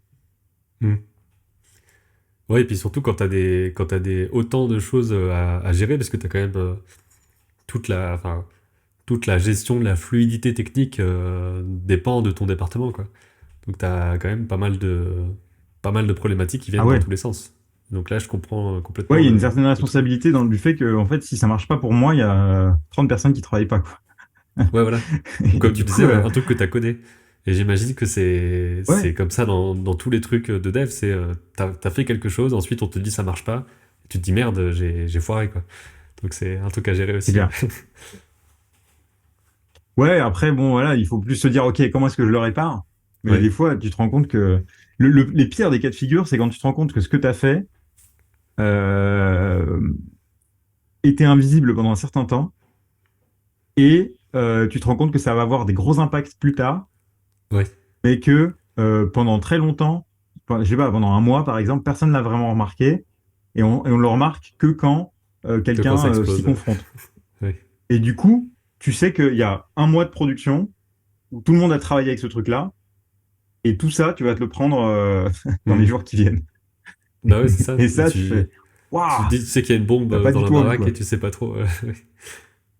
Ouais, ouais, tu sais qu'elle est là, et tu sais que tu pourras pas y couper, et tu fais bon ben voilà, parti quoi. Hmm. Et du coup, c'est un peu des moments de panique. Vite, il faut que je corrige le problème d'origine, mais voilà, t'as potentiellement un mois de données qui est corrompu, pas vraiment, pas au sens strict des fichiers, mais qui est un peu vérolé quoi, où il y Hmm. a un peu un problème dans ces données-là. Et donc, est-ce que tu as moyen de trouver un nouvel algorithme qui va corriger ça à l'ouverture et qu'il faut repasser sur tous les plans qui ont déjà été faits pour faire une conformation automatique où en fait, algorithmiquement, tu vas repasser sur tous les plans, ouvrir tous les fichiers, exécuter du code dans tous ces fichiers, republier tout le reste. Publier, c'est quand tu as fini de travailler, tu appuies sur publier et ça fait les validations et ça exporte les fichiers. Voilà, est-ce qu'il faut tout repasser à la moulinette? Est-ce que tu te dis, bon, bah tant pis, les gens corrigeront la main? Enfin, Ouais. ouais, ça pose des vrais problèmes. Quoi. Et il y a juste un dernier truc qui me vient en tête là, comme on Vas-y, parle vas-y. de fichiers et tout. Est-ce que tu as aussi un truc à gérer dans le côté sauvegarde, gestion des différentes versions, même juste de restauration, des choses comme ça, pour que rien ne soit perdu? Est-ce que ça fait aussi partie de tes Ouais. trucs? Voilà, je peux entrer un peu plus dans le détail de la manière dont fonctionne OpenPipe. En gros, OpenPipe, quand tu publies ton travail, donc tu as un fichier de travail qu'on appelle un work file, c'est pas très original. Hmm. Et en fait, voilà, quand tu appuies sur publier, donc c'est l'étape de publish. Donc tout est anglicisé, mais depuis tout à l'heure, j'essaie de Ouais. faire des traductions. Donc c'est puis quand tu publies ton fichier, tu lui il va comment dire, créer un fichier dans un nouveau dossier. Et il y a un dossier général qui va être le nom de ton personnage avec tel type de représentation. Donc, par exemple, le rig. Et en fait, il va créer version 1, version 2, version 3, version 4. Et à chaque fois, c'est un fichier à part entière. Il écrase pas en Ouais. continu le même fichier. Tu as toujours des versions qui sont empilées. Il y a aussi une version qu'on appelle Hero ou Master, ça dépend les studios. Et en gros, cette version, c'est le dernier fichier publié. C'est toujours la dernière version qui a été publiée. Ça permet, par exemple, de faire un lien quand tu travailles en layout, plutôt que de travailler avec la V1 et d'avoir à la mettre à jour régulièrement quand les gens font les modifs. Tu pointes sur la version master ou Hero, et du coup, même si tu rouvres ton fichier plus tard, tu es toujours avec la dernière version. Ok. Voilà, ça peut poser des problématiques, notamment de choses qui sautent en termes de contraintes et tout, mais ça a aussi des avantages. Bon, ça c'est un autre sujet. Et en fait, des fois, oui, tu te rends compte que la version 3, elle était mieux que la version 4 pour un truc. Du coup, ben oui, tu vas réouvrir la version 3, tu fais les modifs que tu as fait pour la version 4, voilà, et tu rajoutes un truc en plus et tu republies, et du coup, ça devient une version 5. Ouais. Mais du coup, voilà, des fois, il y a ce genre de choses.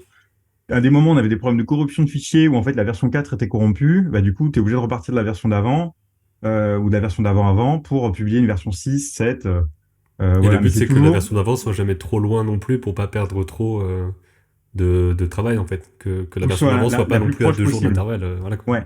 Ah oui, parce que sinon, plein de modifications qui ont été faites Ouais. qu'il faut refaire à chaque fois et donc c'est dommage. Mais effectivement, t'as vraiment des. Nous, en termes de gestion de données, la bonne pratique, c'est de rien écraser. Écrase rien du tout. À chaque fois, tu fais des nouveaux fichiers. Alors, ça prend de la place sur un serveur. Mm. Des fois, on peut faire des opérations de nettoyage, mais on évite pendant la production qui vont supprimer les versions les plus anciennes. Donc la version 1, Ouais. 2, 3, 4, 5. S'il y a 14 versions, en fait, les 5 premières versions, tu peux te dire que tu peux les gérer. Voilà. Ça, c'est complètement possible. Mais t'écrases rien, globalement, le moins Mm. possible. Parce que sinon, il y a des données qui se perdent. Et ça, c'est un peu le cauchemar. Ouais. Et il y a le côté aussi, Et j'imagine, après, on a un enregistré système de. à plusieurs endroits, etc. Un truc de plusieurs copies. Ouais. Et après, bah, on a un serveur en RAID Mm. qui permet d'assurer une redondance dans les Ouais. fichiers, enfin dans les disques, pour que si jamais il y a un disque qui tombe une grappe de disques, qu'on puisse la restaurer à partir des autres. Voilà, donc ça, c'est des problématiques plus d'informatique IT que moi, je fais pas trop. Mm. Moi, je suis vraiment entre l'IT et les artistes. Ouais. Je fais moins la partie réseau, la partie sauvegarde, la partie serveur. Ça, moi, c'est des choses dont je me sers, mais que je manipule pas tous les jours. C'est vraiment Ok. entre les deux, ce que je fais. Ouais, donc ça, c'est encore une autre spécialisation en Ouais. plus qu'il y a dans n'importe quelle entreprise qui est assez grande et qui gère beaucoup de fichiers. Ben, il faut penser à ces trucs-là, quoi. Et ça peut sembler un peu complexe et tout ça, mais il y a pas mal de techniques et tout. Enfin, il y a de quoi faire pour sécuriser ces données et tout ça, mais c'est vrai que pour un film, ça fait un peu. J'ai l'impression que c'est encore plus une épée de Damoclès de s'il y a un problème, on perd des trucs et c'est des jours de boulot qui sautent et tout. Enfin, le fait de faire en sorte de ne pas perdre le travail sur le film ou sur la série, c'est un gros truc, quoi. Donc, Dans dans tous les domaines, en vrai. Mais tous bon. les domaines où tu as des données qui sont importantes, tu veux Ouais, pas perdre des trucs. c'est ça, c'est ça. C'est clair. C'est clair. Et est-ce que tu aurais un petit, pour conclure, un conseil, une idée, un truc qui pourrait aider les gens qui veulent faire ça? Peut-être un truc où tu te dis pour faire ce rôle-là, il faut avoir soit telle compétence, soit tel état d'esprit, un truc comme ça, tu vois? Ouais. Il f- Le mieux, c'est de. Bon, déjà, il faut se frotter un peu à la programmation à un moment ou un autre. Si on a déjà une Ouais, appétence pour ça, dans ce cas-là, il faut choisir enfin, plusieurs logiciels que tu aurais envie d'approfondir. L'idée de développer déjà des outils dans un logiciel, c'est une bonne piste. mhm, Par exemple, souvent la volonté de scripter, elle vient du fait que tu fais une tâche de manière répétitive régulièrement. Et des fois, c'est plusieurs tâches. À chaque fois, tu te dis, bah, à chaque fois, j'ai besoin de faire ces 3 étapes dans le même ordre. C'est pénible. Du coup, je vais faire un petit script qui fait ce truc-là. ouais, Donc ça, déjà, c'est une bonne façon de procéder. Et après, le mieux, c'est si jamais vous avez des copains ou des copines qui veulent faire des films, euh, et ben de se poser, de dire bah moi je veux bien faire la partie technique, pipeline de ce truc-là. Du coup, on va se poser pour réfléchir à que ces étapes-là de rangement, de nomenclature soient automatisées. Hmm. Et donc, soit ça commence par utiliser quelque chose qui existe déjà, comme par exemple OpenPipe. Tu le prends, tu l'installes, tu vois comment le mettre en place. Et après, tu vas avoir des besoins spécifiques à ton projet, de validation, de format et tout. Et ben là, tu vas devoir commencer à programmer dedans. Ouais. Si c'est ça qui t'intéresse, il faut pas avoir peur de toucher au code et surtout d'être un peu intéressé par l'ergonomie des flux de travail. Et donc, comment est-ce que je peux faciliter la vie de mes euh, amis dans un premier temps pour que, plutôt que de tout faire à la main, eh ben, il ou elle est juste à appuyer sur un bouton et que ça va mettre le truc au bon endroit, ça l'appelle comme il faut. Potentiellement, ça crée une image de référence, que ça la mette dans Kitsu, par exemple. Enfin, voilà. Que d'automatiser le plus des tâches qui sont nécessaires mais pénibles à faire. Ouais. Et souvent, en plus, il y aura Se faire ça pas. au sein d'un groupe de copains, c'est bien, je Et pense. souvent, il y aura personne qui veut le faire dans le groupe s'il y a que des artistes, que création graphique, quoi. Donc, si j'ai l'impression que si on est quelqu'un qui aime bien cette partie-là, qui veut développer des trucs, qui veut créer des liens entre des outils et tout, c'est quelque chose d'assez rare, comme tu disais à un moment donné. Donc, si on a ce truc-là, en plus, ça veut dire qu'il y a aussi potentiellement de la place, parce qu'il y a pas tellement de gens qui sont spécialistes de ça, quoi. Ouais. Et en même temps, comme tout métier dont on parle sur la chaîne, il n'y a pas besoin d'être super balèze tout de suite, etc. C'est un truc d'incrémentation et tout. On apprend en faisant, on est sur des prods plus petites et tout ça. Enfin, voilà, pas besoin d'être super fort ou forte tout de suite Ah, non, non. là-dessus, quoi. Non, en plus, dans ce besoin-là, il y a vraiment il y a de la demande, surtout de personnes. Là, je m'adresse, bah, comme je disais tout à l'heure, je m'adresse surtout à des personnes qui puissent, qui en informatique seraient calées, Hmm. mais qui s'intéresseraient à la production de films. En fait, venez parce qu'il y a un besoin. Et dans ces cas-là, la partie compréhension du flux de production et de travail au sein d'un studio, ça s'apprend. Ouais. Tu vas Surtout que ça l'apprendre au sein de change d'un l'équipe. studio à une autre, à un autre. Voilà, ça change tout le temps. Alors, il y a des mécanismes qui sont assez généraux. Chaque studio va te dire, moi, c'est très différent, ça n'a rien à voir avec les autres studios. Tous disent ça, Hmm. mais globalement, il y a des concepts qui se partagent partout. Sinon, on ne pourrait pas faire des logiciels qui servent plusieurs Ouais. personnes. Euh, voilà, c'est assez évident. Bref, et du coup, il y a ça. Et si ça s'apprend et il faut pas hésiter à pratiquer. Donc, dans un cadre étudiant, ben, c'est très intéressant de faire ça avec d'autres amis. Là, non, la problématique, c'est que souvent, par exemple, pour un projet intensif comme on peut faire à ATI, où en fait on a 3 semaines pour faire un projet, et ben en fait, la mise en place d'un pipeline pour 3 semaines, c'est hyper court. Hmm. C'est vraiment hyper court parce que tu vas passer une semaine et demie à mettre le truc en place et les gens vont s'en servir une semaine.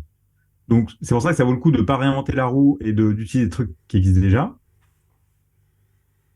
Mais souvent, c'est plus du projet de long terme, quoi. Faut pas hésiter, voire même à la maison, si on a une pratique artistique, et ben de se dire, ok, je m'imagine dans un studio, de séparer, si ça nous intéresse, de séparer ça, de dire, bon bah, je sais que je serai un artiste qui fait la partie modélisation, rigging et texture d'un côté, et ben comment est-ce que je travaillerai avec quelqu'un qui fait le layout euh, euh, pour lui partager des informations en mettant qu'ils ne se servent pas du même logiciel.